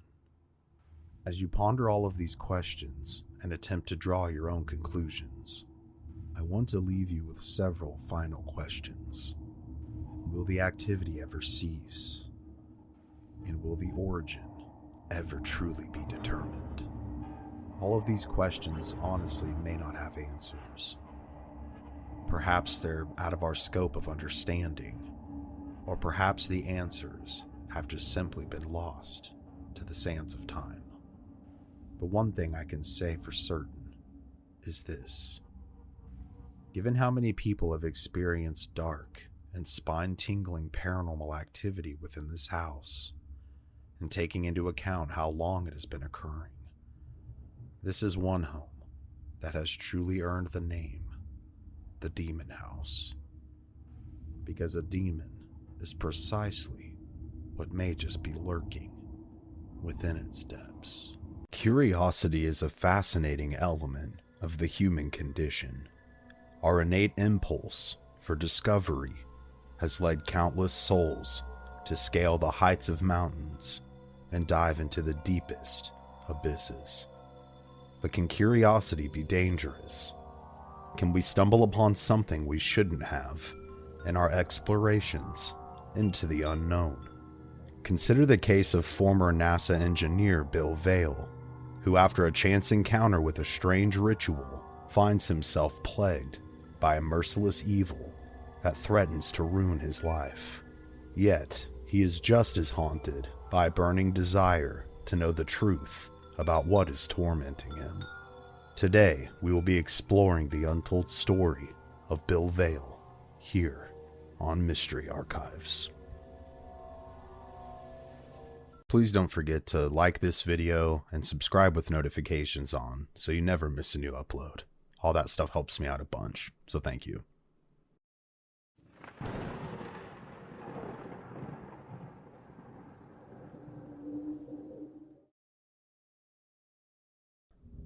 The National Aeronautics and Space Administration, or NASA, is an independent organization affiliated with the U.S. government. Since its founding in 1958, the agency has broadened humanity's understanding of the heavens and the dark void that waits just outside of our planet. It is an agency that from the beginning has attracted curious souls, including Bill Vail. Bill had long worked in fields that required not just an intelligent or curious mind, but a logical one. Bill had worked as a sonar supervisor on a nuclear submarine, spent years as a pilot, and a robotics engineer. He worked as an operations quality manager for a company that produced spaceflight critical hardware for NASA. All of these jobs required attention to detail and keen observation. All of them required close attention to surroundings and the ability to remain calm under intense pressure. He was gifted with a driving sense to know. He never guessed. Instead, he would learn and do research in order to truly understand. He was a man driven by relentless curiosity. Bill and his family were not people who were easily spooked, and his friends would come to him if they wanted a straight and clear-cut rational story about anything. However, Bill would find his life taking a sudden turn when he and his wife finalized their divorce in 2002, Feeling burned out and needing a fresh start in life, Bill quit his job in the aerospace industry and moved back to his hometown in Arlington, Texas, to be with his little brother Bob and reconnect after many years. He searched around for anything different to do with his life.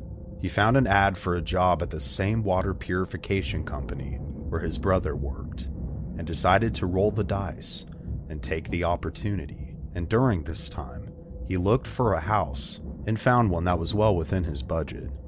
The deal seemed almost too good to be true. It was like they were trying to give the house away.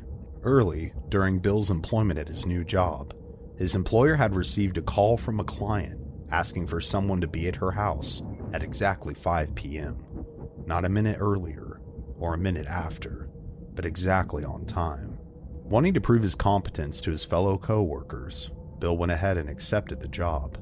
He kept an eye on his watch as he drove through the suburban streets of Arlington to make sure that he would arrive right on schedule. When he reached his destination, outside of an ordinary-looking home, the first noises he heard upon approaching the door were the screams of a woman coming from inside. Raising an eyebrow and feeling that something wasn't quite right, and hoping that they would just cancel the appointment altogether, he went ahead and walked to the front door at exactly 5 p.m. Upon knocking, at first there didn't appear to be any sort of an interruption in the woman's yelling. However, through the muffled screams, he was able to unmistakably make out, "In the name of Christ, I command you to leave these men," which he thought was peculiar to say the least. Then, the door opened. A strange woman stood in the small crack that had now been created. With just a blank expression on her face, without saying a word, she pointed a long bony finger at him, and then slammed the door. A feeling of strangeness and dread overtook Bill, and he went ahead and ran to his company vehicle as fast as his legs could carry him. He then would call his employer and tell him that he would never take a call from this client again. As he went about his day, he couldn't help shake the events from earlier in the day from his mind. Against his own rational judgment, he felt as though the woman had been trying to warn him in some strange way. After his shift ended that evening, he went home and got settled in for the night. Bill was sound asleep when he felt himself jolted awake by what he thought was an earthquake. His bed shook violently, almost to the point of knocking him off of it. Then, as suddenly as it had began, the shaking stopped. Still in a daze, but now wide awake, Bill set about attempting to see just what had happened. Nothing else in his house appeared to have been shaken by the quake. The clocks in his home read around 3 a.m., and he wasn't terribly convinced that it was in fact an earthquake that had caused the disturbance. He attempted to recreate the shaking of his bed himself, but was unable to. Deciding that he must have just been dreaming, he went ahead and just laid back down and decided that he would check the following day if an earthquake had indeed happened. However, upon checking the following day, no such quake had occurred. After this incident, doves and other birds would begin gathering in the trees outside of his home, so much so that the realtor who had sold him the house was baffled. He soon started to notice the pervasive, almost smothering smell of bacon in his home, which is kind of odd if you think about it, just something cooking, and bacon has a very particular scent. It was as if someone was constantly cooking an entire package on his stove. Walking through mysterious cold spots in his house became a regular occurrence as well. Although Bill would try his best to find a rational explanation, such as something being caused by his air conditioner, or poor insulation, or a draft, nothing he could come up with made rational sense to explain what he was experiencing. At night, he would experience things that would only get darker and more sinister as time went on. He would awake in the early morning hours to the sensation of small creatures, like cats or dogs, running across his feet. But his dogs slept in their kennels at night. When they were out, however, they would also growl and even bark at seemingly nothing at random areas in the house. The activity, however, began so slight that it could easily be ignored. And even if it couldn't be ignored, Bill would try to write it off by finding some sort of a logical explanation, and just dismissing it in his mind. However, Bill would soon experience a watershed moment when he was watching TV one evening in his house. Suddenly, he watched as a water bottle, which had been sitting on his kitchen counter, flew across the room and bounced off the wall next to his head. It was at this point that Bill, in all of his logic and experience, finally had to admit that what he was dealing with had to fall under the realm of the paranormal, for he had no other explanation, no other reasoning that would make sense of the months of unseen forces toying with him. However, at this final acceptance that it was something supernatural in nature, the phenomena began to kick into a higher gear. The phenomena deepened beyond just sights and affecting Bill's surroundings. Electronic technicians frequented his house, often due to the constant flickering of lights, failure of his computer, and television, and many of them stated that they had never experienced anything like they did inside Bill's house in their entire careers. Alongside the strange fluctuations in the electricity, Bill's phone also began calling people by itself throughout all odd hours of the night, usually around 3 a.m. Bill called his phone company to attempt to find a solution to the problem, and during his phone call with the representative, a strange and aggressive voice could be heard in the static, speaking in a language that neither of them could understand. The representative confirmed that he had heard it as well and was baffled because they used a secure line that a third party could definitely not access or hijack. While calling his friend Michael, who happened to be a sound engineer, the same voice appeared on the phone line.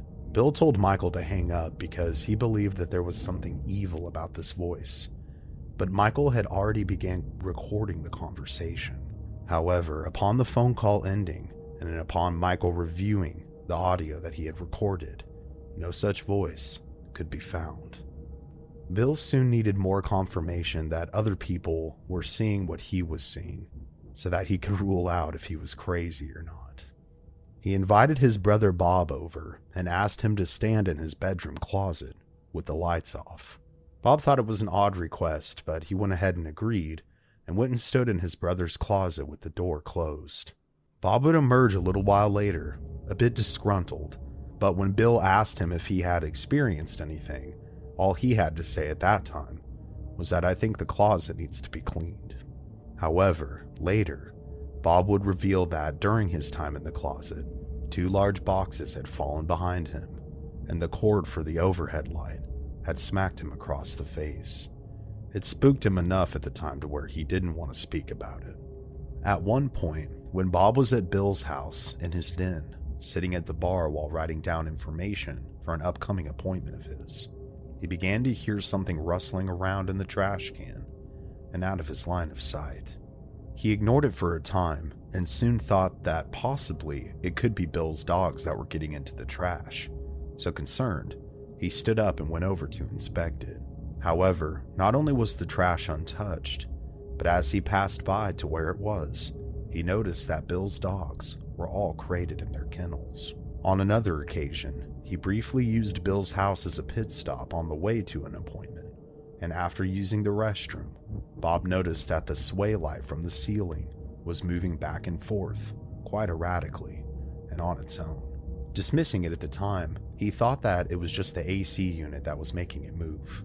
It was only later, upon asking Bill, that he learned in fact that there was no AC unit or ductwork that went anywhere near where that light was. On another night, Bob and his wife were at Bill's house for dinner, and Bill watched the television and saw something move out of the corner of his eyes. He stood up immediately. Wanting to make sure that he wasn't the only one seeing it, he quickly had Bob sit down and watch the TV to see if he noticed anything out of the corner of his eyes.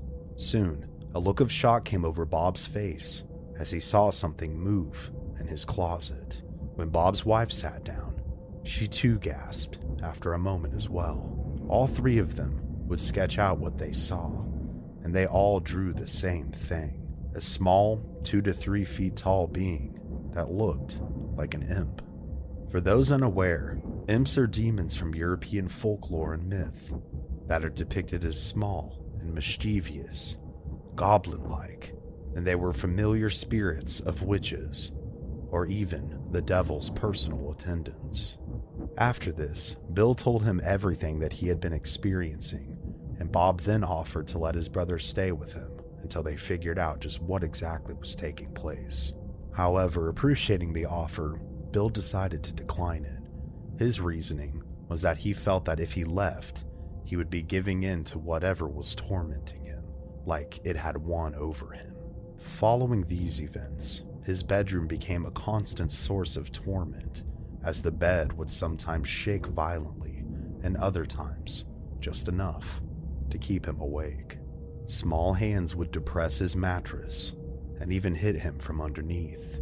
He would feel invisible beings slide into bed next to him and would often hear loud knocks, bangs, and scratches from inside his walls. He would receive scratches and bruises without explanation, and he then began to see the apparition of a ghost cat, as well as strange cold mists within his house. The home quickly became a place full of a dark and foreboding presence. Bill desperately wanted all of this to stop, to reclaim his home and his life. He began to research the occult, the paranormal, and anything and everything online and in literature that would give him a better understanding of what he was dealing with, and possibly how to remedy it. Meanwhile, the activity was taking a toll on Bill's health. He found himself sick and often taking trips to the hospital more than he was used to. Fearing that whatever this was not only tormenting him, but also affecting his health, Bill decided to reach out to a paranormal group for help. Going through many teams, Bill declined to work with many of them because they didn't seem scientific in their approach. This was until he found a team known as Did You See That, or DYST, which to Bill had the right kind of logical and rational mindset to properly investigate the beings that had seemingly infested his life. He found their number and dialed it right away. From here, Bill's life would only continue to go down a rabbit hole that he never would have found himself going down otherwise. It was Saturday night when Bill got a knock at his door. For some time now, he had been inviting groups of strangers into his home to investigate the happenings inside of his house. He had seen many come and go, usually only for a night, and none of them were truly able to help. When he opened the door this time, there was only one man standing there to greet him, and his name was Brian Hall, the founder of DYST, a paranormal team that claimed they did not search for ghosts, but they searched for answers. Brian founded DYST in 2005 with friends in the Dallas-Fort Worth area in Texas. They performed investigations and posted their findings on MySpace and began to receive emails and calls from people wanting their aid and expertise in the paranormal. Part of DYST's procedure was to begin with a single member of the team giving an assessment of the location before bringing in the rest of the team and any of the equipment. Brian quickly noted the oppressive atmosphere in the house, and once he made his rounds, he gave the okay for the rest of the team to come in and begin the second phase. The team was full of various experts in their fields, with a critical eye for anything that could possibly cause noise or strange phenomena in an ordinary house. They searched the house from top to bottom, and once they were satisfied that they had identified any possible areas of false evidence, they went outside and returned with their equipment. They set up a command post in the living room with cameras and audio recorders throughout the house, trying to pick up anything that could be lurking within its depths. That night, however, was fairly uneventful. After the team had departed with little to go on, Bill called his mother to tell her how the investigation had gone. During the call, Bill heard 3 distinct knocks, as if the house were declaring its own malevolent victory. Unlike the previous investigator, DYST would eventually return over several months to continually probe the home for its dark and sinister secrets. Activity began to reveal itself to the members of the team over time. Shadow people, imps, and even the disembodied apparition of a ghost-like cat were experienced by the crew. On one occasion, the team brought in lasers for a particular experiment. The tech was designed to cast a laser grid in a darkened bedroom. This technique is intended to detect even the slightest movement that might be invisible to the naked eye. The first night came and went with nothing noteworthy happening. The second was much like the first, but the third, when they used the laser grid, Bill, Brian, and the team were sitting in the command center when they all heard a loud crashing noise coming from Bill's bedroom. Upon inspecting the bedroom, they found the laser device on the floor. The device had been thrown by a powerful and unseen force. It had been flung so hard that it had struck the bed, bounced off of it, and then hit a nearby dresser. They first checked the cameras, only to find that their batteries had been drained of all of their power.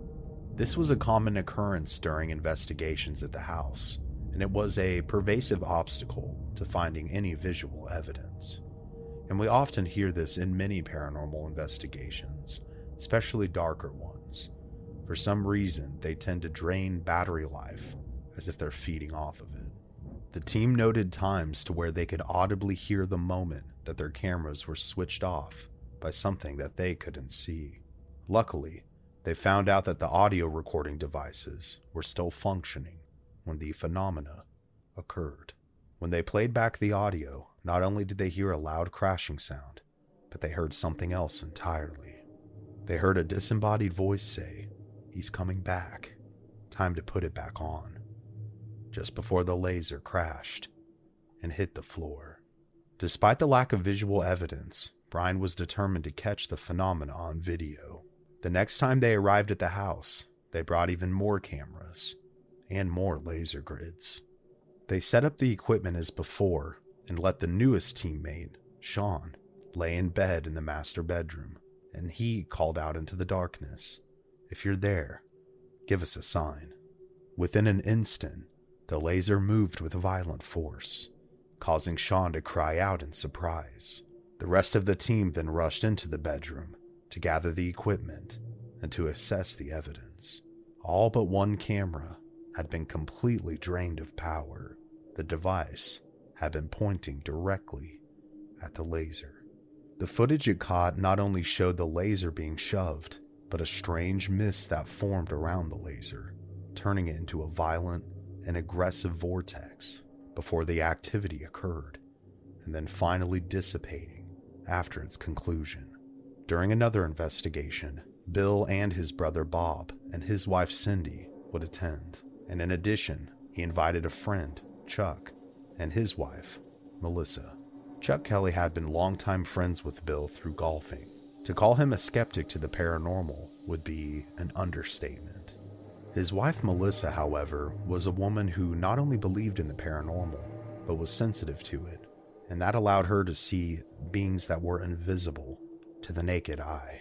For a long time, she had refused to go near Bill's home for this reason. But not knowing that, Chuck eventually confronted her about this, and she said, "There's something in that house that's intelligent and evil, something that knows that I know, and I'm afraid of what will happen if I go there." After Bill reached out to Chuck, Chuck told his wife that she needed to speak with him because he needs her help. When she met with Bill, he revealed everything that had been happening.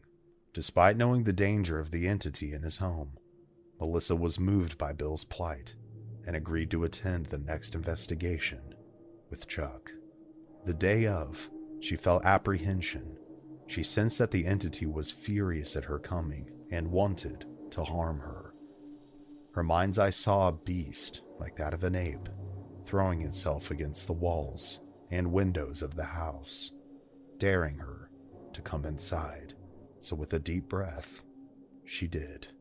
Upon entering and being greeted by Bill, she saw several small and hideous creatures at his feet.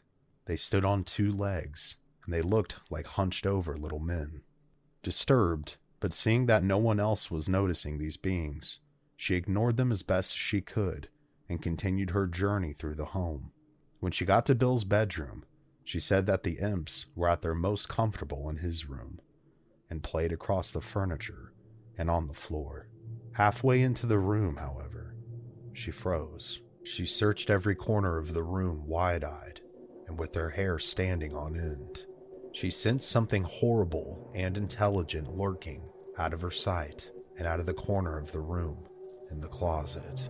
She didn't want to know what it was, and honestly, I can't blame her.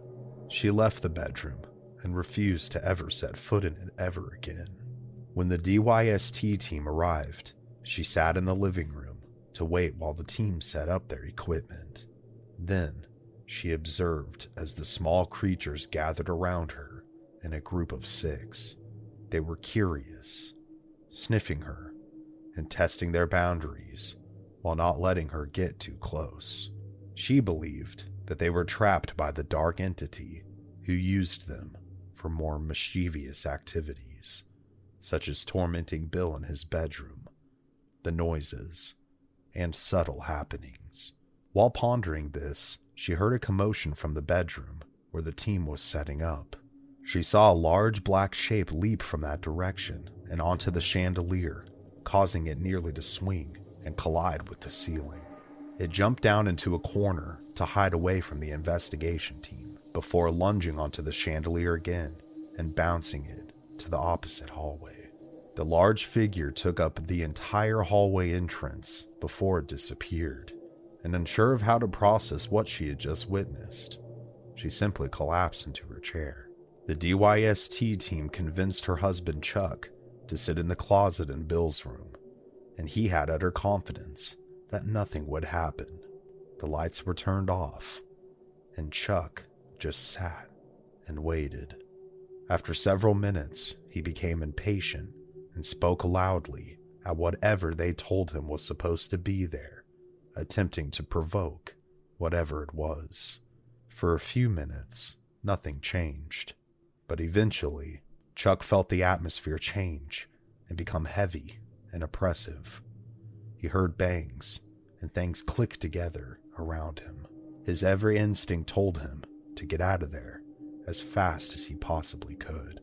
The team saw Chuck emerge with wide eyes and a face as wide as a ghost. All he could say was that there was something in that closet, and neither he nor Melissa stayed long after this happened. Brian Hall, after thorough investigation, enlisted the help of any experts that he could find to try and help Bill. Reiki masters, Buddhists, Wiccans, occultists, anyone and everyone who would attempt to drive out entities was contacted. But sadly, none of them worked. Bill became used to the look of defeat upon the people's faces who earnestly tried to help him, but accomplished nothing.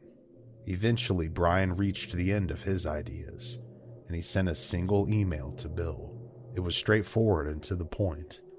It said, "You, sir, need a priest." Throughout the trials that Bill was forced to face, he found himself struggling with borderline PTSD. He was constantly in a state of hypervigilance, looking over his shoulder and watching his peripheral vision for even the slightest sign of something supernatural. He was dealing with an opponent he couldn't see, but one which could see him and even attack him at a moment's notice. The suspense kept him from sleeping, and he met each evening with dread. He could no longer distinguish his nightmares from reality. He would have a habit of laying down and then closing his eyes for a few seconds, then opening them again to search for anything that had gone amiss. The fatigue would take its toll. He often took naps in the daytime to offset the sheer exhaustion that he was experiencing, but it was all getting to him. The months turned to years, and the activity inflicted a cost upon Bill's health. He had 2 bouts of pneumonia, 2 heart attacks requiring stents, and the emergence of cluster headaches, which Bill had never experienced prior. He only wanted the constant torment to stop. Yet he did his turmoil quite well, and became good at pretending that things were better than they really were, putting up a front of normalcy despite the reality of his situation. It also affected those who visited Bill's home, to the point that few stopped by, effectively isolating him. At night, he would hear loud crashes inches away from his head. He'd awaken to find scratches all over his body, and always in threes. He'd get touched while laying in bed, would be hit and shoved, and even felt the sensation of being electrocuted. He would look around his room one night, just wondering just what this entity was that was plaguing him. Suddenly, his covers were torn off his body. He sat up in bed and saw a black shape at his footboard, looming over him. It stood about 6 feet tall, with the body of a man, and the man was wearing a large trench coat and a fedora hat, all as dark as the abyss.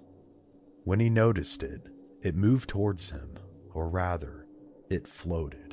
He felt an experience that went beyond mere fear or dread. He described it as the sensation of pure evil. It traveled the length of the bed, got within 2 feet of his face, and then vanished. During the investigations, they had taped a dark mass in the very location that this entity had just disappeared at. It darted rapidly across the room, rose above the bedroom window, and then simply dissipated.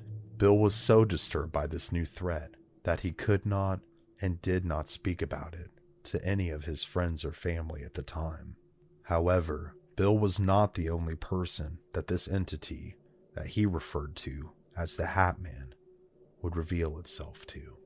A friend of Bill's named Devin claimed to see the entity. It had revealed itself to him, but he believed it to be friendly, and as a result of this, he wasn't scared of it. After apologizing for not warning him, and showing Devin other examples of the Hat Man entity appearing to others on the internet, he cautioned him that if he sees it again, to not communicate with it. It is not a friend, and unfortunately, Devin did not take his advice. The Hat Man would continue to appear to Devin, and at one point, Devin described it as appearing in Bill's closet with glowing red eyes, uttering in a deep growling voice that felt like it was scratching the interior of his skull, and it kept saying, "Kill Bill." After this, Devin began to change. He transitioned from frightened to angry, and finally to violent frenzy. Bill would often come home to find his house torn apart, and he would later learn that the Hat Man had appeared more times to Devin and had motivated him to do this. It wasn't until Devin threatened Bill with a large kitchen knife in his hand that he began to see just how serious the situation had become. One evening, after Devin had a tantrum of throwing and breaking things within Bill's house, he told Bill that he's here and he's come to kill you. Bill, saying to himself that this creature can't kill me, was trying to keep calm. Devin responded with, "Turn out the lights and you'll see," with a malevolent and evil grin on his face. Bill was unsure whether he had lost his fear or no longer cared, or simply wanted to shake Devin out of the throes of this strangeness. Regardless, he shut off the lights. Although nothing happened, and Bill proved that the Hat Man had no authority over him, Devin's personality only grew more aggressive. Eventually, neither Bill nor the police, who were often seen at his home, could resolve the issue, and their friendship came to a sudden and terrible conclusion. Bill believed that the Hat Man was the general, the main source of evil power to which all the other activity orbited around. He began to learn from his experiences, accepting that he was in a war with an unseen foe that was using tactics and strategy as well, that it utilized scare tactics and fear to wear him down in a war of attrition. But the more Bill learned, the more that he was becoming an adversary against their assault. Bill returned from a meeting and decided to lay down for a nap. He saw indentions like hands and feet in his mattress, so much that it became impossible to sleep. Then he heard a massive crash, as if something had hit the side of his house. He shot up and went inspecting, looking for damage, but ultimately found nothing. Feeling a pure white rage well up within him, he screamed, "I've had enough, and you don't scare me anymore. I'm not the same person that you picked on years ago. Show yourself and fight me. One of us is going to hell tonight." He then heard another crash and ran towards it, continuing to yell at the entity to show itself. Hell was unleashed inside of his home like a hurricane. Crashes and booms filled the air. Suddenly, the missing puzzle piece clicked into place. He knew that no amount of anger or desperation or earthly knowledge would save him from this evil, so he called upon Christ to intercede. He screamed, "You're not invited, and under the authority of Christ, I demand you leave or be bound by your worst fears until final judgment." He kept repeating these words as new crashing sounds emanated around him. Eventually, 30 minutes of unrestrained malice ceased, and a new peace finally filled his home. In the days afterwards, he felt a new sensation amidst the peace, like that of a chained-up rabid dog in the distance, just watching and waiting for a chance to break those chains and come back into his life. While occasional things would happen afterwards, Bill no longer felt the evil that dwelled within his home or his life. However, the encounter left scars, both physically and mentally. He still struggled with looking over his shoulder and being comfortable sleeping at night. His health effects from the ordeal also never truly improved, whether it was from the evil presence or simply the stress of the events. One can't be sure. In the years since, Bill has studied and become an expert in demonology in order to help others fight against an unseen foe in their own lives. He founded an association called United Paranormal International. Bill's story has been featured on the show Paranormal Witness in 2013, and abridged versions of the events have been featured across the internet. Bill has given multiple interviews on various podcasts, but decided to set the record straight in 2022 with his book, Satanic Warfare: Tactics of the Demonic. In it, he gives his own account, as well as the eyewitnesses in his life, of the events that transpired. He also includes extensive entries over just what he had learned concerning the demonic forces that stalked him and others, but he cautions anyone attempting to utilize his methods. He says that spiritual warfare is a form of psychological warfare, that it utilizes fear tactics to wear a target down, so that over time, you spiritually break down and obey the evil one's power. It is based on negative emotions such as fear, stress, anger, and social disunity, and as a victim grows weaker, the demon begins to grow stronger. The first line of defense is to have no fear against demons. He states that as fallen angels, demons still have rules that they must follow. They only enter lives to the degree which we explicitly or implicitly allow. They are not all-powerful, for if they were, they would be not forced to resort to scare tactics and trickery to wear down their opponent. However, they have the experience of the entirety of human history on their side when they wage war on us. Once you acknowledge that there is in fact a demonic presence, the only recourse that you have is to call upon the name of Christ. Bill has since retired and moved out of the house in which he suffered for many years. He now lives with his wife, Caroline Vale, and his son, Richard, in Arkansas. In Bill's story, we can see how curiosity was used as a doorway that can lead to knowledge and understanding. However, curiosity can be used as another kind of doorway, one that, once it's opened, can unleash a terrible darkness into our lives that isn't easily cast out. Don't let that be you. Thank you guys so much for watching this new video, and sorry about my messy hair. I'm very much overdue for a haircut, and I'm super aware of it. Don't forget to like this video if you guys liked it, share it, and leave a comment. Also, subscribe with notifications on if you haven't already. All that stuff helps me out tremendously in this crazy, ever-changing landscape that is YouTube. I will see you very soon with another new video, and I will also soon, probably on that next video, be drawing for the winner of the signed Mystery Archives poster from the Ammons family video. So if you haven't entered, I would go ahead and go enter. All you have to do is like the video, share it, obviously be subscribed, and leave me a comment, and we're going to do a random drawing for that. So until next time, this has been Cody here at Mystery Archives. Remember to stay safe out there, especially from demons and other spooky things. And take care.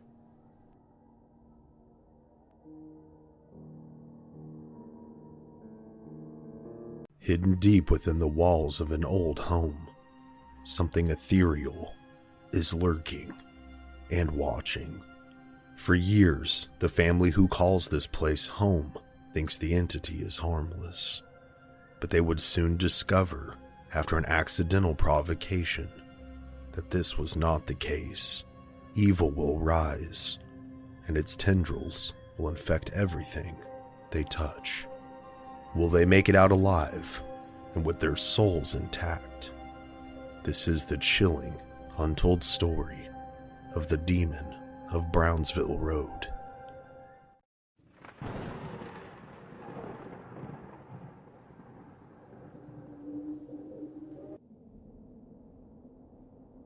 Our story begins with the Kramer family. Bob, who was an officer in the Army, and his wife Lisa, married in 1980. They would soon start their family, and upon leaving the service in 1986, Bob would take up a job with AT&T, and the family would find themselves living in the New Jersey area.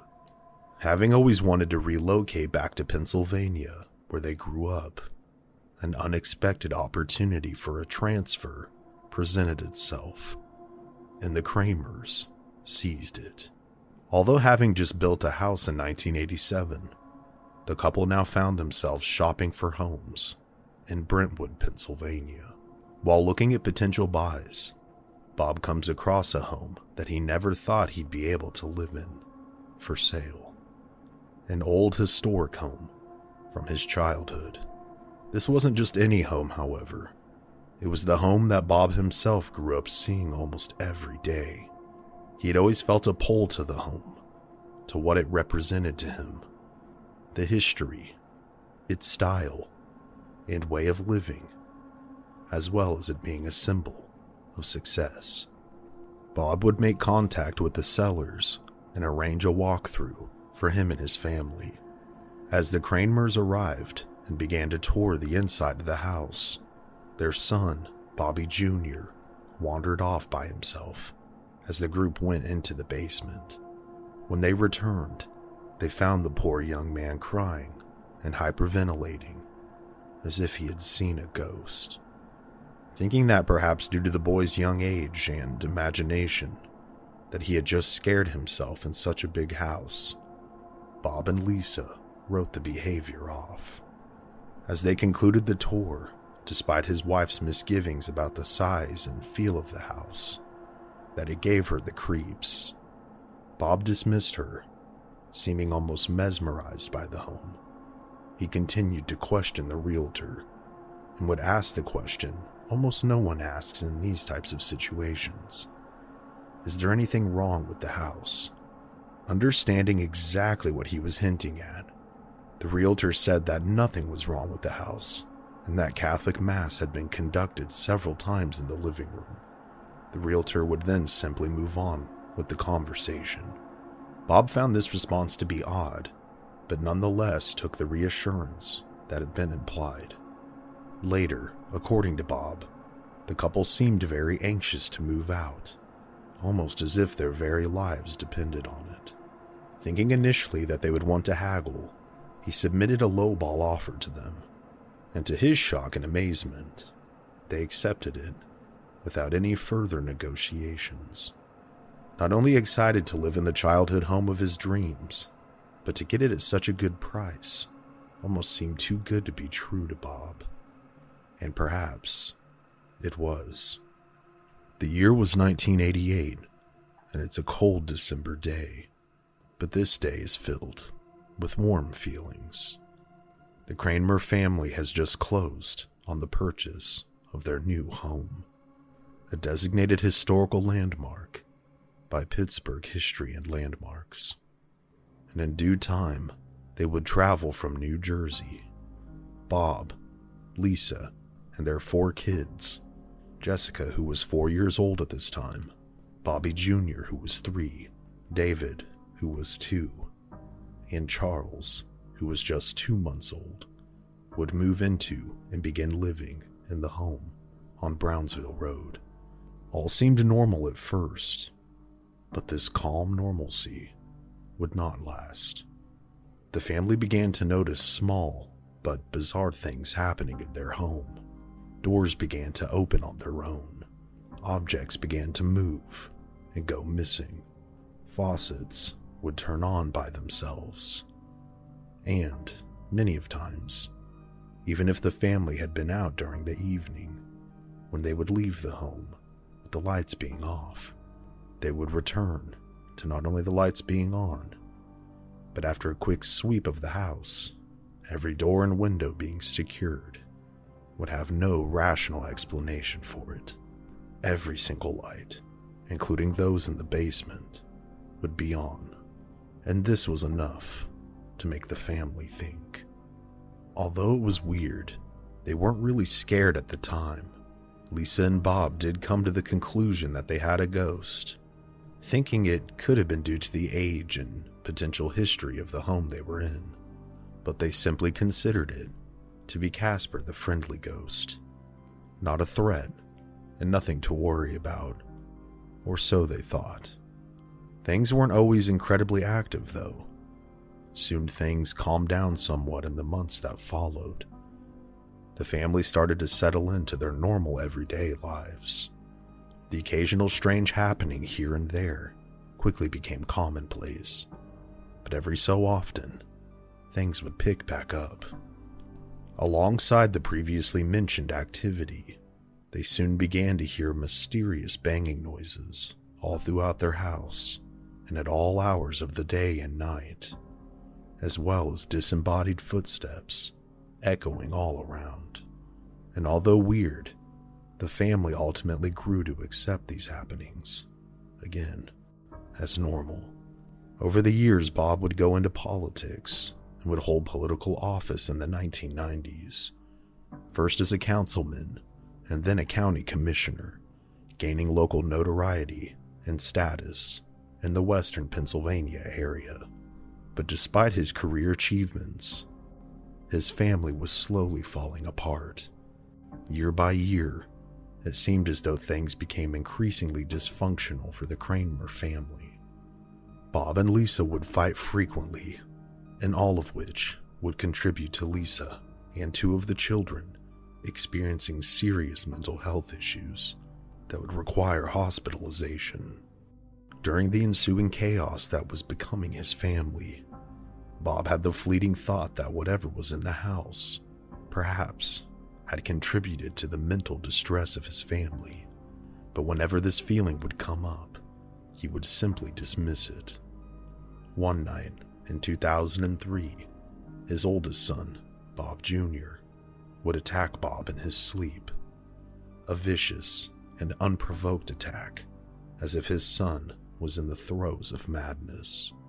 At this time, it was Bob, Lisa, and all of the kids, except for Jessica, living at the house, along with Bob's elderly aunt. Bob Jr. would be restrained and arrested. Following the aftermath of this night, the next morning, Bob's aunt would be found deceased of natural causes in her bed.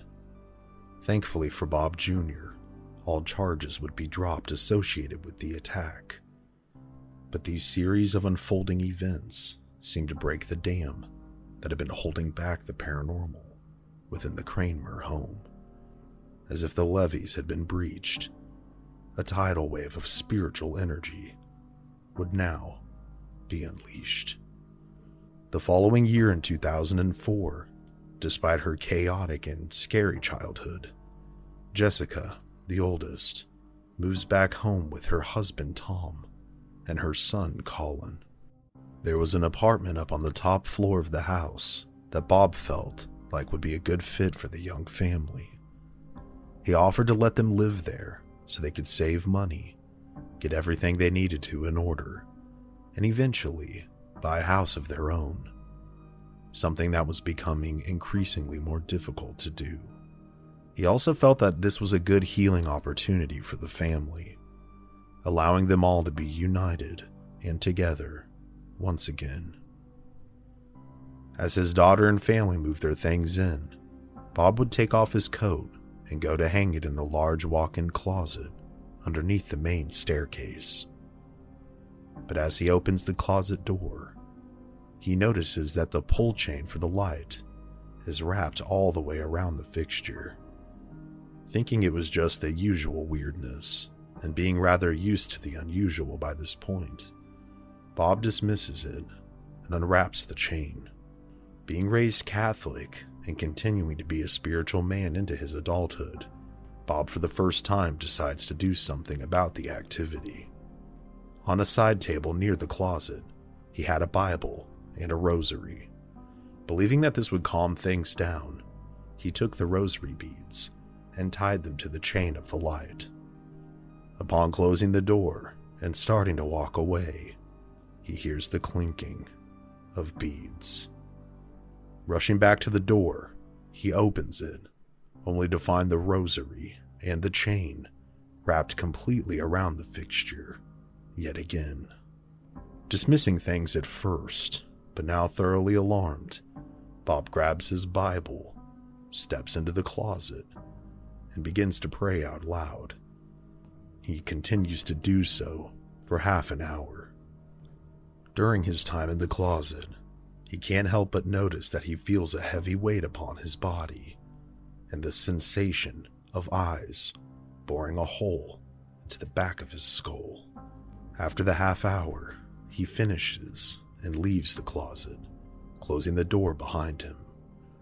In the weeks that follow, Jessica and her family begin to settle into their new home, the apartment on the 3rd floor.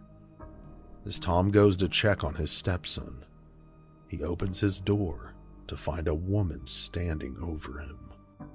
Believing it to be his wife, he calls out to her. The woman then turns and takes several steps towards him, and then disappears before his eyes. Tom wastes no time in protecting the boy. He rushes and scoops Colin up and quickly rushes to him in Jessica's room. Jessica, at the time, tried to dismiss what Tom had seen. She thought that if she didn't acknowledge it as reality, then it couldn't be real. Tom rushes down the stairs and consults Bob immediately. Bob, not wanting to take any chances with his grandson, decides to sleep in the room for the night. After going up the stairs into Colin's room and closing the door behind him, he turns on a lamp and takes a seat in a nearby chair and begins to pray. After an hour or so of reading scripture, he decides to try and get some sleep. Laying on his grandson's bed, he slowly drifts off. Sound asleep, he is soon woke up by massive bangs coming from inside the walls near his head. Waking up in a panic at the sound, his eyes dart back and forth, searching for the source. He then feels a sharp, stinging sensation on the side of his neck. Jumping up, he runs over to the mirror in the room, and what he sees shocks him. From underneath the right side of his ear, down his neck, and onto his torso, there were 3 long and now bloody scratch marks, as if something had clawed him. Frightened and unsure of how to deal with this new situation and the emotions he felt himself experiencing, Bob, for the time being, decides to not discuss the matter with his family, not wanting to further concern them. The following day, Bobby Jr., the oldest son of the family, was in the living room studying for an exam. As he sat on the couch, taking notes from his textbook, he suddenly began to feel as if he was being watched. This made him uncomfortable, so he decided to step outside to get some fresh air. He made his way towards the front door, and as he got several feet away from the door, he heard something fly past his head with a sharp tone and crash into the wall beside him. Bewildered and glancing down at his feet, he finds a CD from a nearby stack near the entertainment center, shattered into a dozen fragments. There is no one else in the room. Unsure of what else to do, he quickly heads to the front door and leaves. Fearing for the safety of their family, the Kramers, now at their wits' end with the reoccurring supernatural events taking place in their home, decide to contact a Catholic priest for help. A man named Father Mike Sylvania is who they speak with, and he agrees to assist them by coming to bless their house. In due time, he arrives. As the priest begins his blessings, in an effort to sanctify the home, he travels from level to level and room to room, starting from the main floor to the basement and then to the upstairs.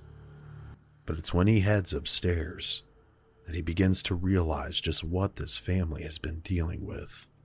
As he walks up each step, he too begins to feel the stare of 1,000 eyes upon him, and the hair on the back of his neck stands on end. He knows then that they're dealing with an infestation, whether it's human spirits or non-human. He can't discern at the time. He finishes his blessings and encourages the family to persevere, and then he leaves.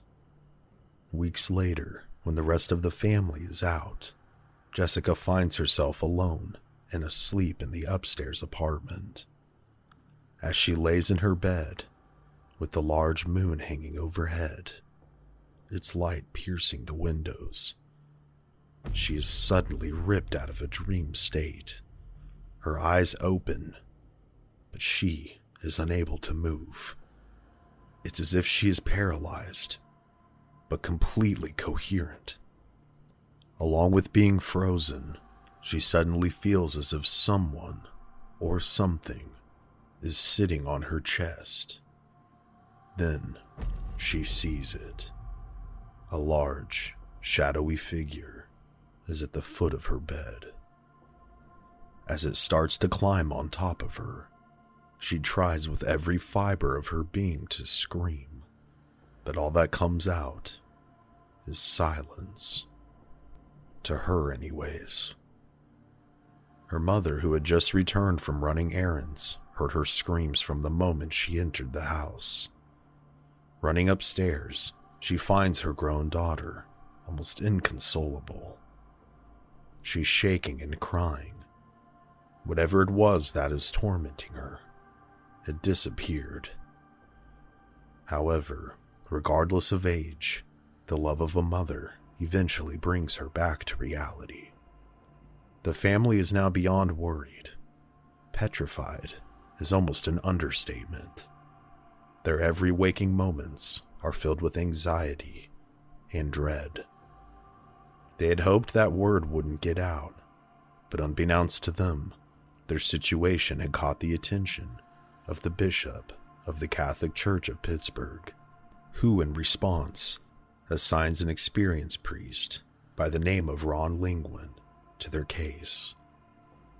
Upon reaching out to Bob on behalf of the church, Father Lingwin concluded that based on what Bob had told him and the sound of his voice, the overall feel of the call, that this case needed to be investigated further, that this family needed help. He gave the Kramer family two options. One, they could stay and fight and have the backing of the church. Or two, they could leave, but it wouldn't be guaranteed that whatever these entities were wouldn't continue to haunt them. So as a family, they decide to stay and fight. As preparations are made by the church to send help, the family tries to hold on. One morning, shortly after the phone call, as the family convenes in the dining room for breakfast, Bobby Jr. comes down and sits at the table. As he explains to his mom that he didn't sleep much that night, that he tossed and turned, he started to feel a burning sensation on his back. Before Lisa's very eyes, she watched as scratches formed on her son's back, like an invisible hand had taken a razor and sliced him. Each one was approximately 6 inches long. Calling for Bob, he takes one look at his son's back and immediately begins to panic. He then starts checking all of the children's backs, and all of the boys have the same 3 markings. Remembering back to when he was scratched, he asked the children calmly to go and wash their cuts while he spoke to Lisa. He then finally comes clean about his own attack. He discovers that it's not just him and the children who have been physically marked. His wife, who had been nursing her own wound, comes clean as well. Located on her left shoulder was a bite mark, one that was so deep that it drew blood. It in fact had continued to bleed underneath her shirt. Upon further analysis, the bite wasn't like that of a human. It was as if whatever the creature was had fangs of some sort. They were puncture wounds. Refusing to wait, Bob immediately calls the priest back.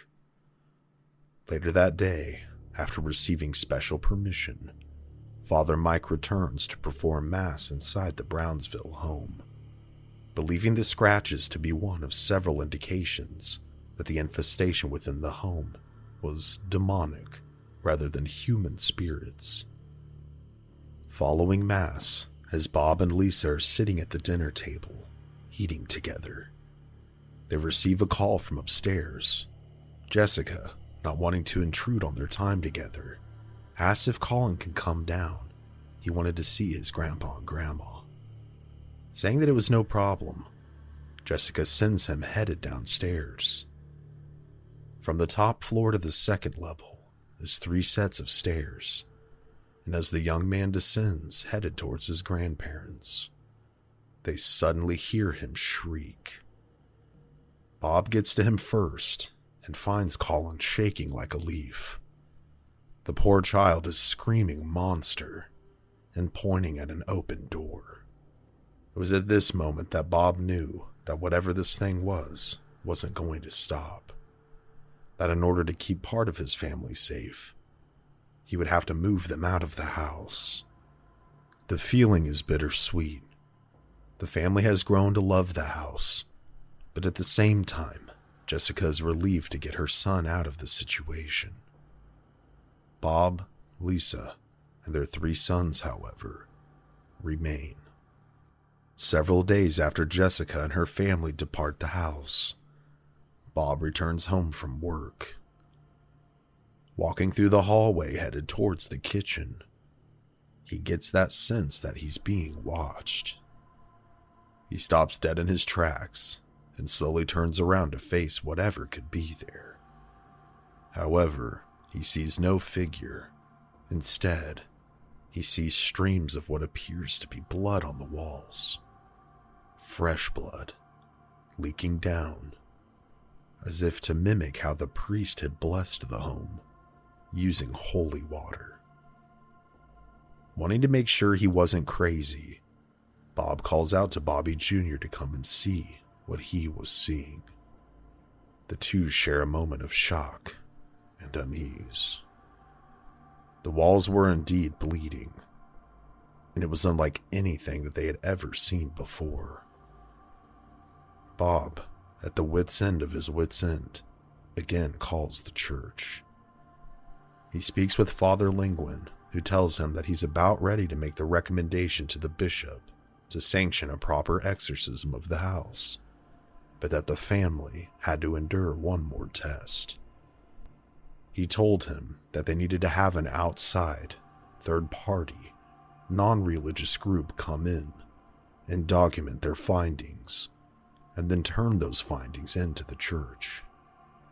So Bob makes several calls and arranges for such a group to come out. A paranormal investigation crew that originated out of Penn State. They would arrive in January of 2005. As the two other members set things up, the main leader, a man named Adam Bly, finished up a tour of the home with Bob. Unbeknownst to Bob, his main job was to perform an informal psych evaluation on the family, to determine that they were of sound mind and not just spinning fantasies. He would determine that they were indeed sane. Upon further inquiry, he asked Bob when things started to get bad, if there was a catalyzing moment or area of the home. Bob, thinking back, immediately thought about the closet. Upon explaining what had taken place and how things had escalated since that day, Adam believed that this demon was originating from underneath the stairs, in or near the closet. Knocking on the wood exterior of the stairs, it sounded hollow.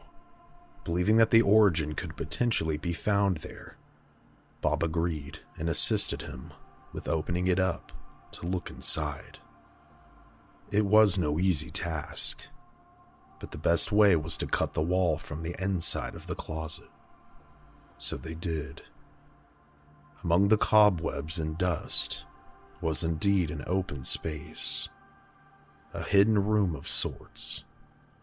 And in the center of this room, covered in even more dust, as if it had been sealed in, was a strange-looking altar. And to the right side of this altar was an incredibly old piece of paper. Upon further examination, the paper contained drawings, the name of the original owner, as well as the name or the word Malik. Malik would turn out to be the last name of the original owner of the home. It's also just one letter off from Moloch, a demon from the Old Testament most commonly associated with the Canaanites, who worshipped this deity and sacrificed children to it. After making this discovery, Adam wanted to take a moment, so he wandered off back into the main living room space to breathe. He then suddenly, out of nowhere, began to see the letters S-A-T-H-I appear before him, and then something invisible scratched his forehead. Adam's screams quickly garnered the attention of the rest of the crew, who quickly rushed to his aid. They try to console him, but he's more driven to figure out what the word may mean. Running to the home base setup for the investigation, he quickly begins searching the internet. And what he finds bewilders him further. Sati is the name of a female demon that is said to serve under Moloch. Her primary function was to encourage women to sacrifice their children to him. Based off of this new information, Bob begins searching the history of the home for anything that could be out of sorts. And one such piece of history soon catches his eye. Where the property now stood was once the site of a grisly native and settler war. which took place in the 1790s. One such story was that a woman and her 2 children had been killed by the tribesmen near Fort Pitt, and her house was roughly 6 miles from the fort, placing it almost directly where their home would be now. All of this death and sorrow, Bob wasn't surprised that a demon now called the land its home. In further efforts to uncover the cause, Bob also hired professionals who scanned the property with ground-penetrating radar in an effort to ensure that no bodies were buried there. However, as the crew scanned the earth, they would find the remains of 4 bodies and what appeared to be a burial plot in the front yard near the old oak tree that stood there. Not wanting to further disturb the dead, Bob opts to commemorate them instead by placing crosses into the ground to hopefully lay their souls to rest. Although the death and despair more than likely attracted a demon, it still didn't answer the question as to why it came inside the house. One theory was that a disgruntled worker back when the home was being built placed a curse on it, which would account for the hidden shrine underneath the stairs. However, this couldn't be confirmed. Several months after the investigation and turning in the information to the church, Bob and Lisa finally received some much-needed good news. The church has finally approved an exorcism on their home.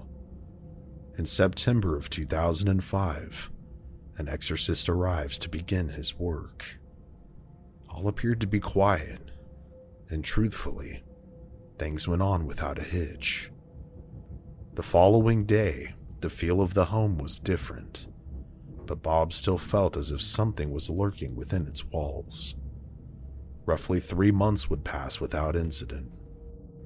One night, Bob was in the basement doing some work to the hot water heater when he suddenly was imbued with that age-old feeling of being watched yet again. Something that he had hoped was a thing of the past. Glancing up, he spots the figure of a woman who then quickly darts into another basement room. Rushing into the room the woman had gone into, he sees nothing. Rushing up the stairs, he runs into Lisa and quickly tells her that he saw something down there, that they needed another mass as soon as possible. So together, they once again call Father Mike, who agrees to assist them. The following evening, as the priest is mid-mass, all 3 of them begin to hear scratching coming from inside the walls. During the consecration of the wine, 3 distinct knocks are heard coming from inside the wall nearest the priest.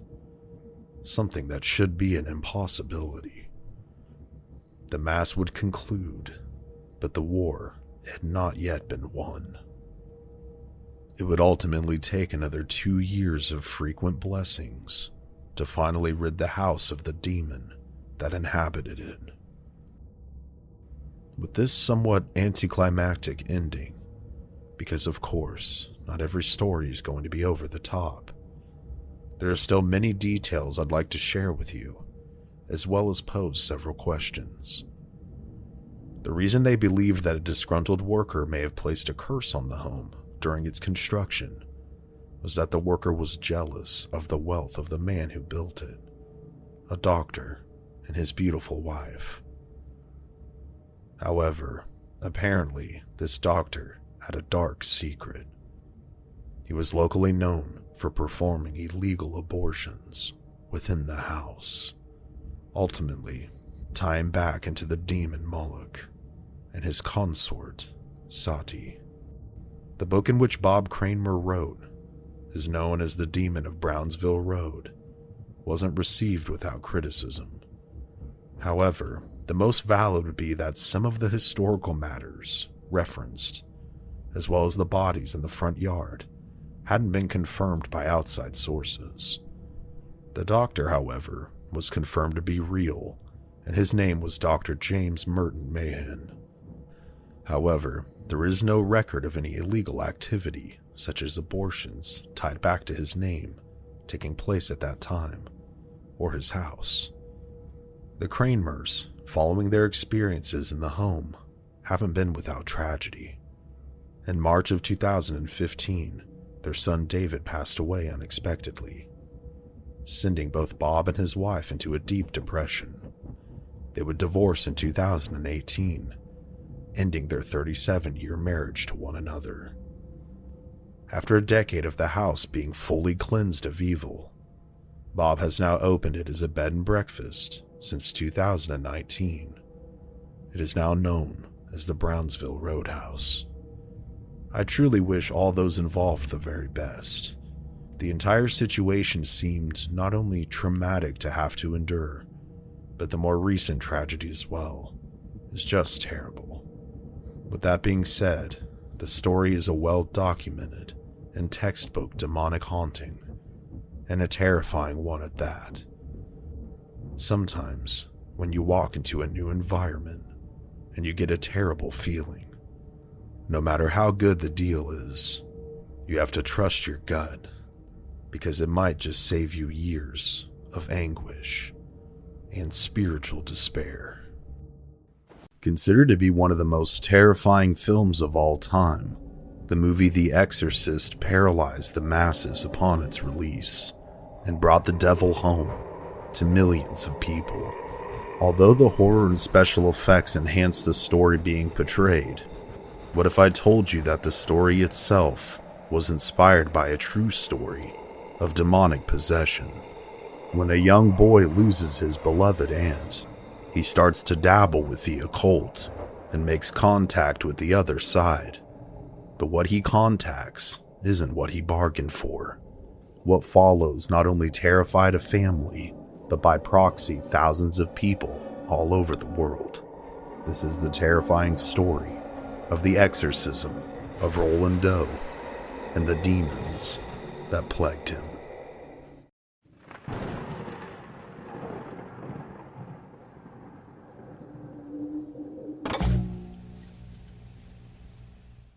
Our story starts in 1949 in a small town known as Cottage City in Maryland. A boy who we'll call Roland Doe is mourning the death of his beloved aunt. Aunt Millie's passing was very sudden, and the two had been extremely close. Millie was known for being an avid spiritualist, perhaps a New Age person of her time, and was always very interested in things like spirits, the afterlife, and Ouija boards. Seeing this activity, the young Roland became very interested as well, and alongside his Aunt Millie, he was taught by her how to properly use a Ouija board to contact the other side. Following her sudden death over the summer of 1948, as Roland mourned her, tucked away in a trunk of her belongings, he rediscovers the Ouija board that Aunt Millie had given him. In a moment of desperation, he laid the board on a nearby table and attempted to speak with Aunt Millie once again. But alas, despite his best efforts, no movement came from the board. It is this moment that is believed to be the catalyst for what would follow. Just days after Roland had used the board, things started happening, but not with the board itself. The entire family started hearing a steady dripping sound with seemingly no origin. And after this continued for about a week, they called in a plumber who ultimately would find no evidence of any sort of a pipe leak. Then the drips turned into thumps and scratches, both of which were seemingly coming from inside of the walls. The family, trying to make sense of the activity, first suspected mice.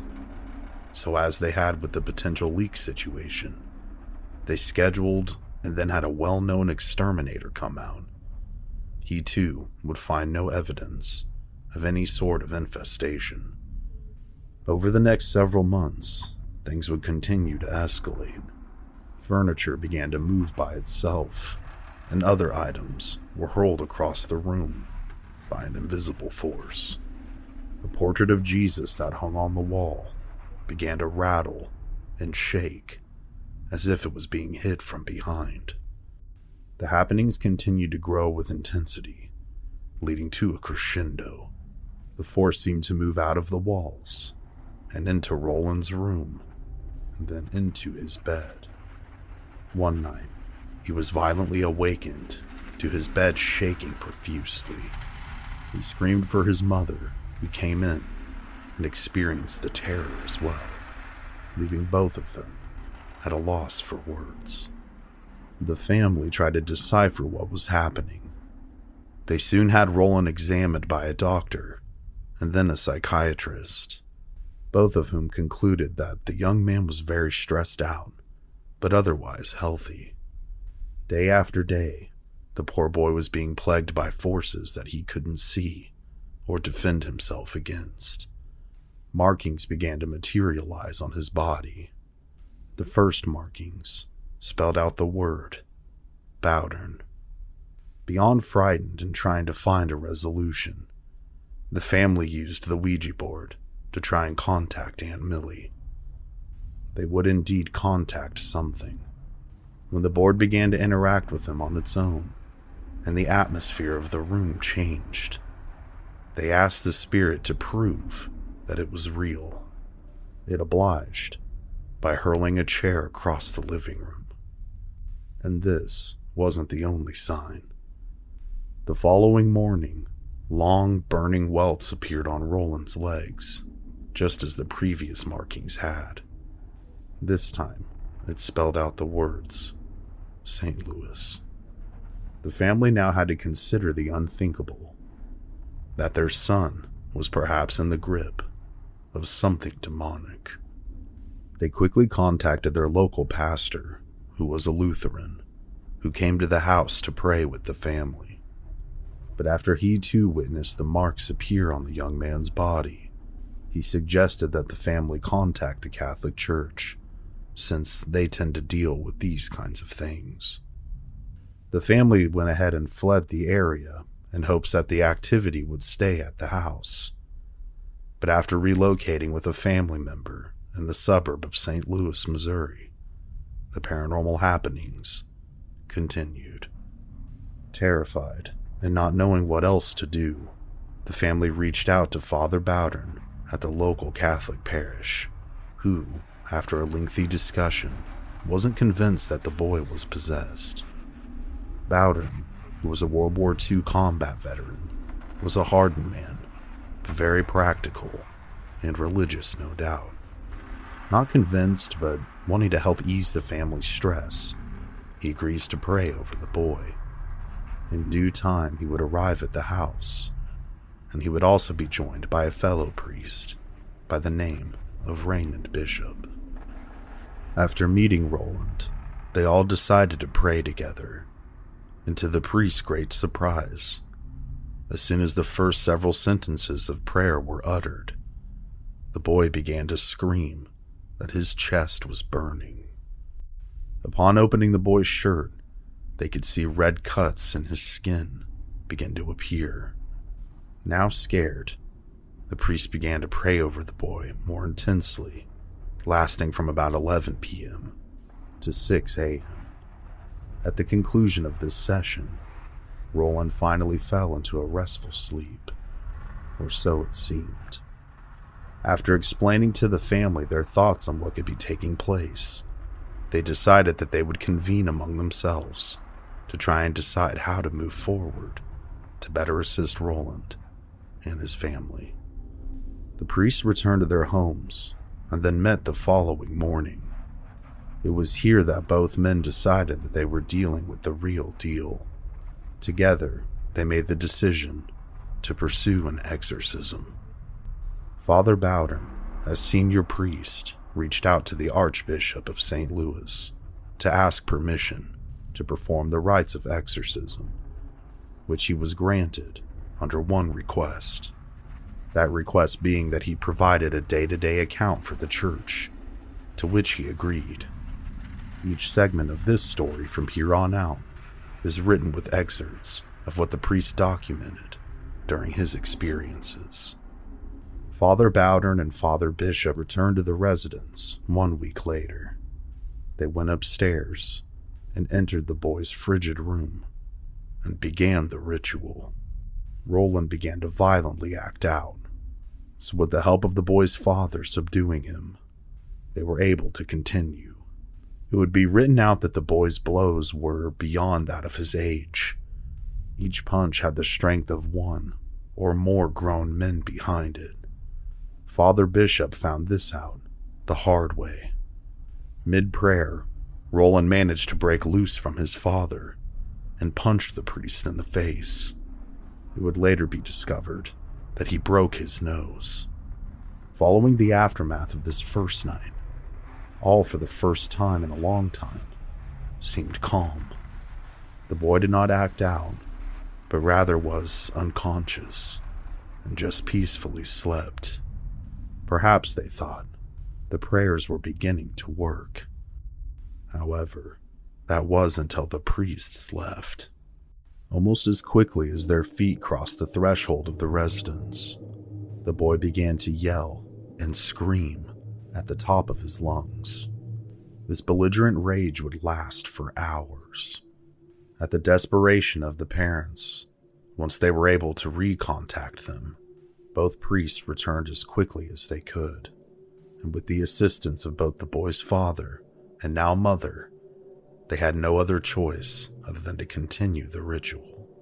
Hour after hour, for approximately 4 hours, Roland screamed and contorted. Suddenly, the boy began to lurch as if he was going to throw up. He quickly asked for the window near his bed to be opened, which his mother did. Roland rushed to the window and vomited a thick, black-looking substance. Within minutes, he seemed to be normal, like his old self, for the first time in a long time. The family and the priest knelt down and thanked God. Kneeling beside him, they gave thanks for what seemed like a triumph of good over evil. But from the ritual Romanum, the Catholic rites of exorcism, sometimes the devil will leave the possessed person in peace to make it appear as if he has departed. The exorcist must see through this with the power of God and realize this is a trap. The boy seems to rest for the first time, and the family feels a true sense of relief, or so they think. It's now 2 a.m., and an uneasy quiet fills the house. The priests have been gone for several hours, when suddenly, Roland's screams begin to fill the house once again.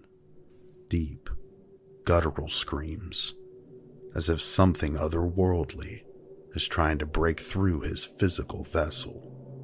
There is no rest for the wicked, nor is there rest for the good.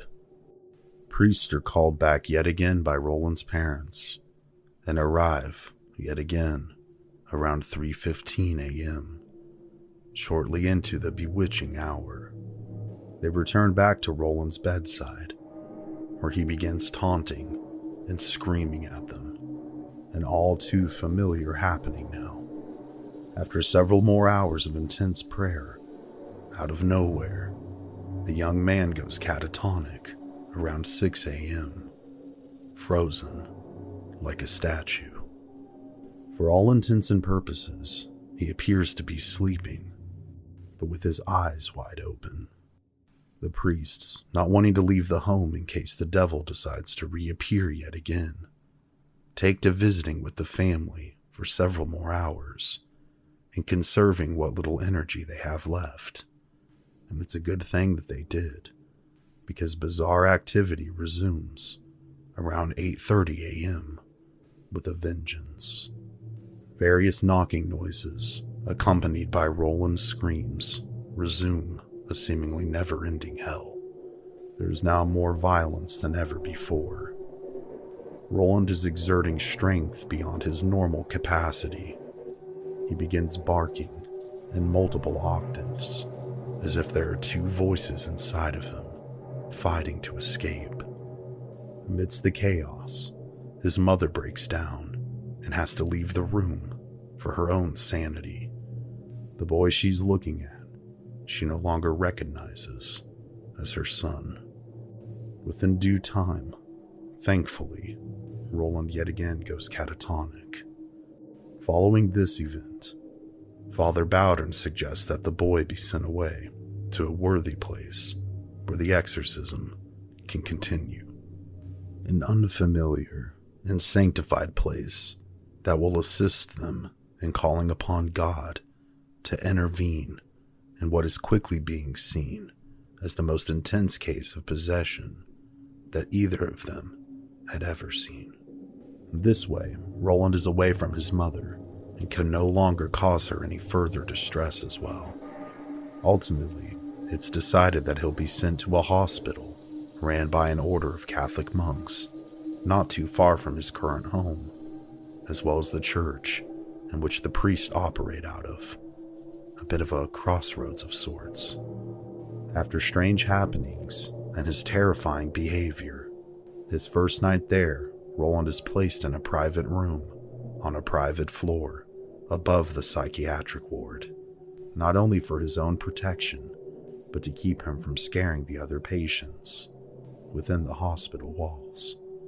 Father Bowden returns the following evening with Father Bishop, and now with the additional help of Father Halloran. Halloran, who was a young seminarian then, was tasked with the main job of restraining the boy, if need be, during the prayers. And during times where things were calm, it was his job to visit with him and keep his spirits up. As the priests made their way to the top floor and entered Roland's room, Father Halloran began visiting with Roland and his father. Bowden then blessed them with a small vial of holy water and then placed the vial on the dresser next to the bed. Just a few seconds after this, the vial flew across the room and smashed into the wall, shattering it into multiple pieces. In a later interview, as the only surviving priest who witnessed the activity, Father Halloran stated that that's how I knew we were dealing with the real deal, when that vial flew by itself across the room and smashed into the wall opposite of the dresser it was placed on. You read about these kinds of things, but they never really happen.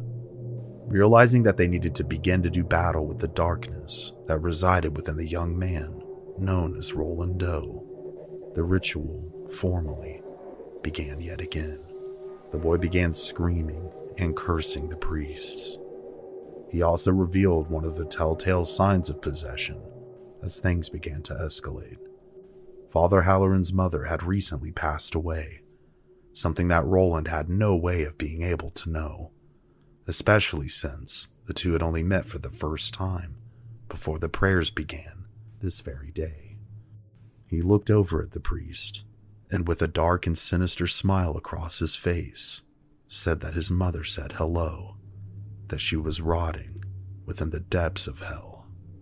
This both angered and scared the young priest, but also served as a distinguishing factor for him personally, that there indeed was another entity inhabiting the body of the boy that sat within this very room with them, something dark and malevolent. As many of you may or may not know, exorcism, typically speaking, isn't a one-and-done kind of situation. It can take months or even years to fully rid someone of one or several demonic entities, if at all. And this case is no different. The prayers continued until Roland went catatonic and was laid peacefully back into his bed.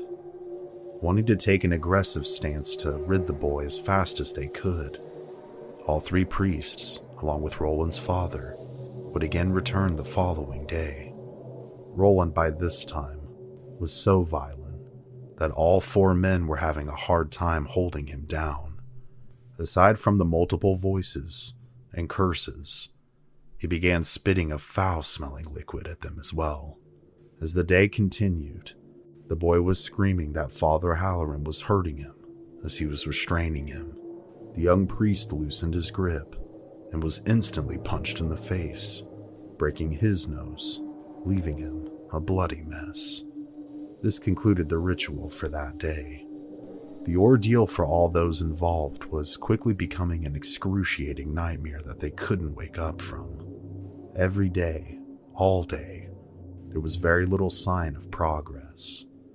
As for the priests, the task is exhausting, soul-draining, and at times, faith-breaking.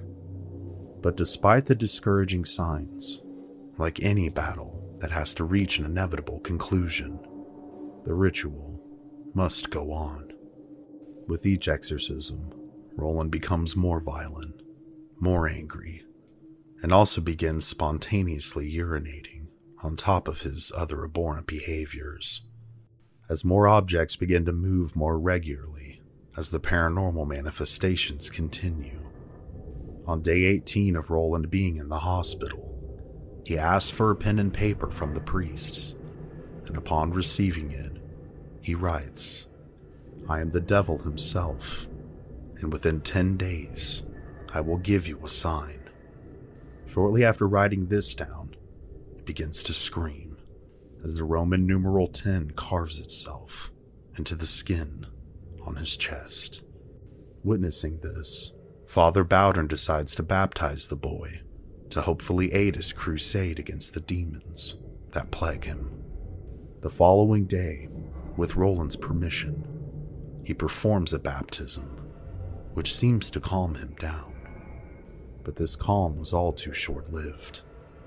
After just about 10 minutes, he returns to his fits of anger and curses.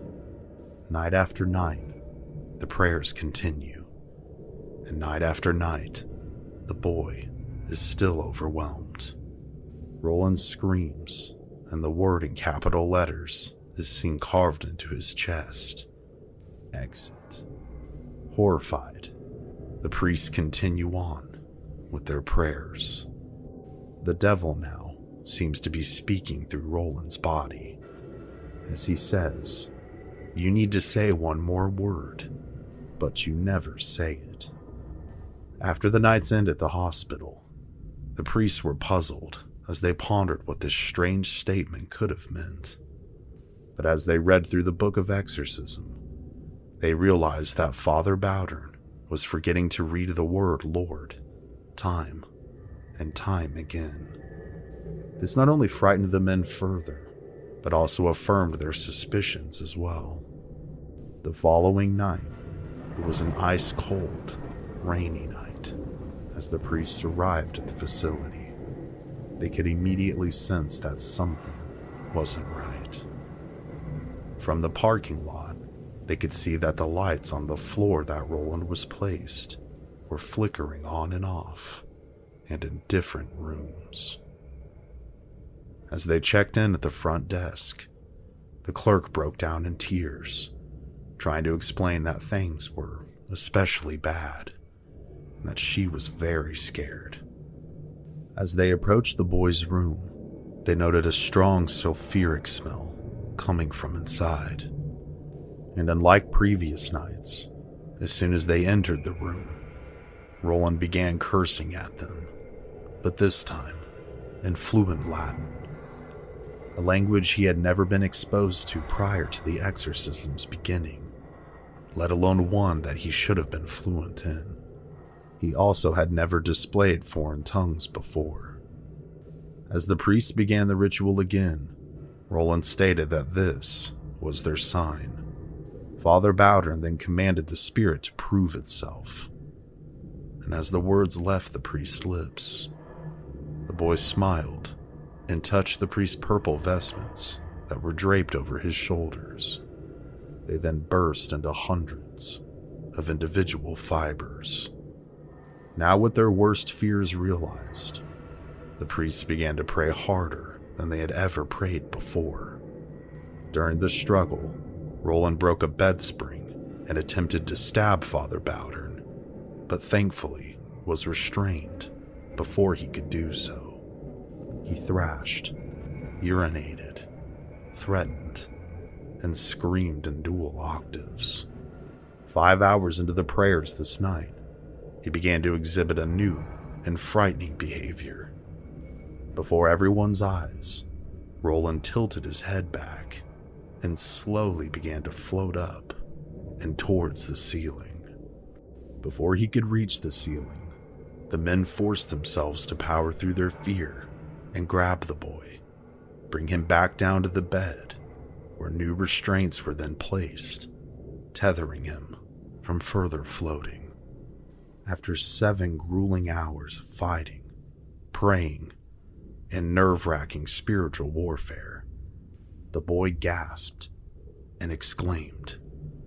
He said he saw Saint Michael the Archangel use a flaming sword to drive the devil away, that he hit him and drove him back into the darkest abyss one could ever imagine. With these words, he fell silent and finally closed his eyes, truly and peacefully asleep. After this long and arduous night, what began over 28 days ago seemed to have finally been worth it. Roland slowly but surely returned to normal, and in fact went on to live a rather ordinary life. The records of the events from those 28 days were somehow leaked to the press and became an embarrassment for both the priests involved and the church. Father Bowdern had always regretted Roland's confidentiality being violated. William Peter Blatty, who had heard about the case, became extremely intrigued and reached out to the priest to discuss it with him.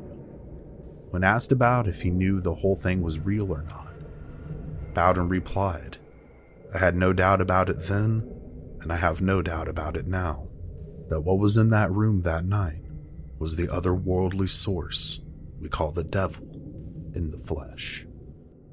William Peter Blatty took his inspiration from this case and wrote the book, The Exorcist. So was the possession case of Roland Doe a genuine one? It has in fact been considered to be one of the most substantial cases, if not the most substantial case, by the Catholic Church in the last 300 years in regards to the existence of satanic forces and the existence of demonic possession. By others, however, it was just an emotionally compromised adolescent who was acting out after the death of a close loved one. But what do you think? Make sure to let me know down in the comments below. And if this case indeed was the real deal, those implications have far-reaching convictions in and of themselves, that the existence of true evil also implies the existence of true good. And I would say regardless, with the on-screen inspiration and then adaptation of The Exorcist, these deep-reaching questions were then brought forth to thousands, if not millions of people all over the world, perhaps leading to a wider impact than anticipated. I think a deeper moral of this story is that the occult is not only very real, and I can say that speaking from personal experience, but that it is not for the non-experienced or the spiritually weak. You can never be truly sure of what you're communicating with. And for the majority of people, I would say this: just don't dabble. It will greatly benefit you if you don't, because you might just speak with something that may turn out to be your worst nightmare come to life.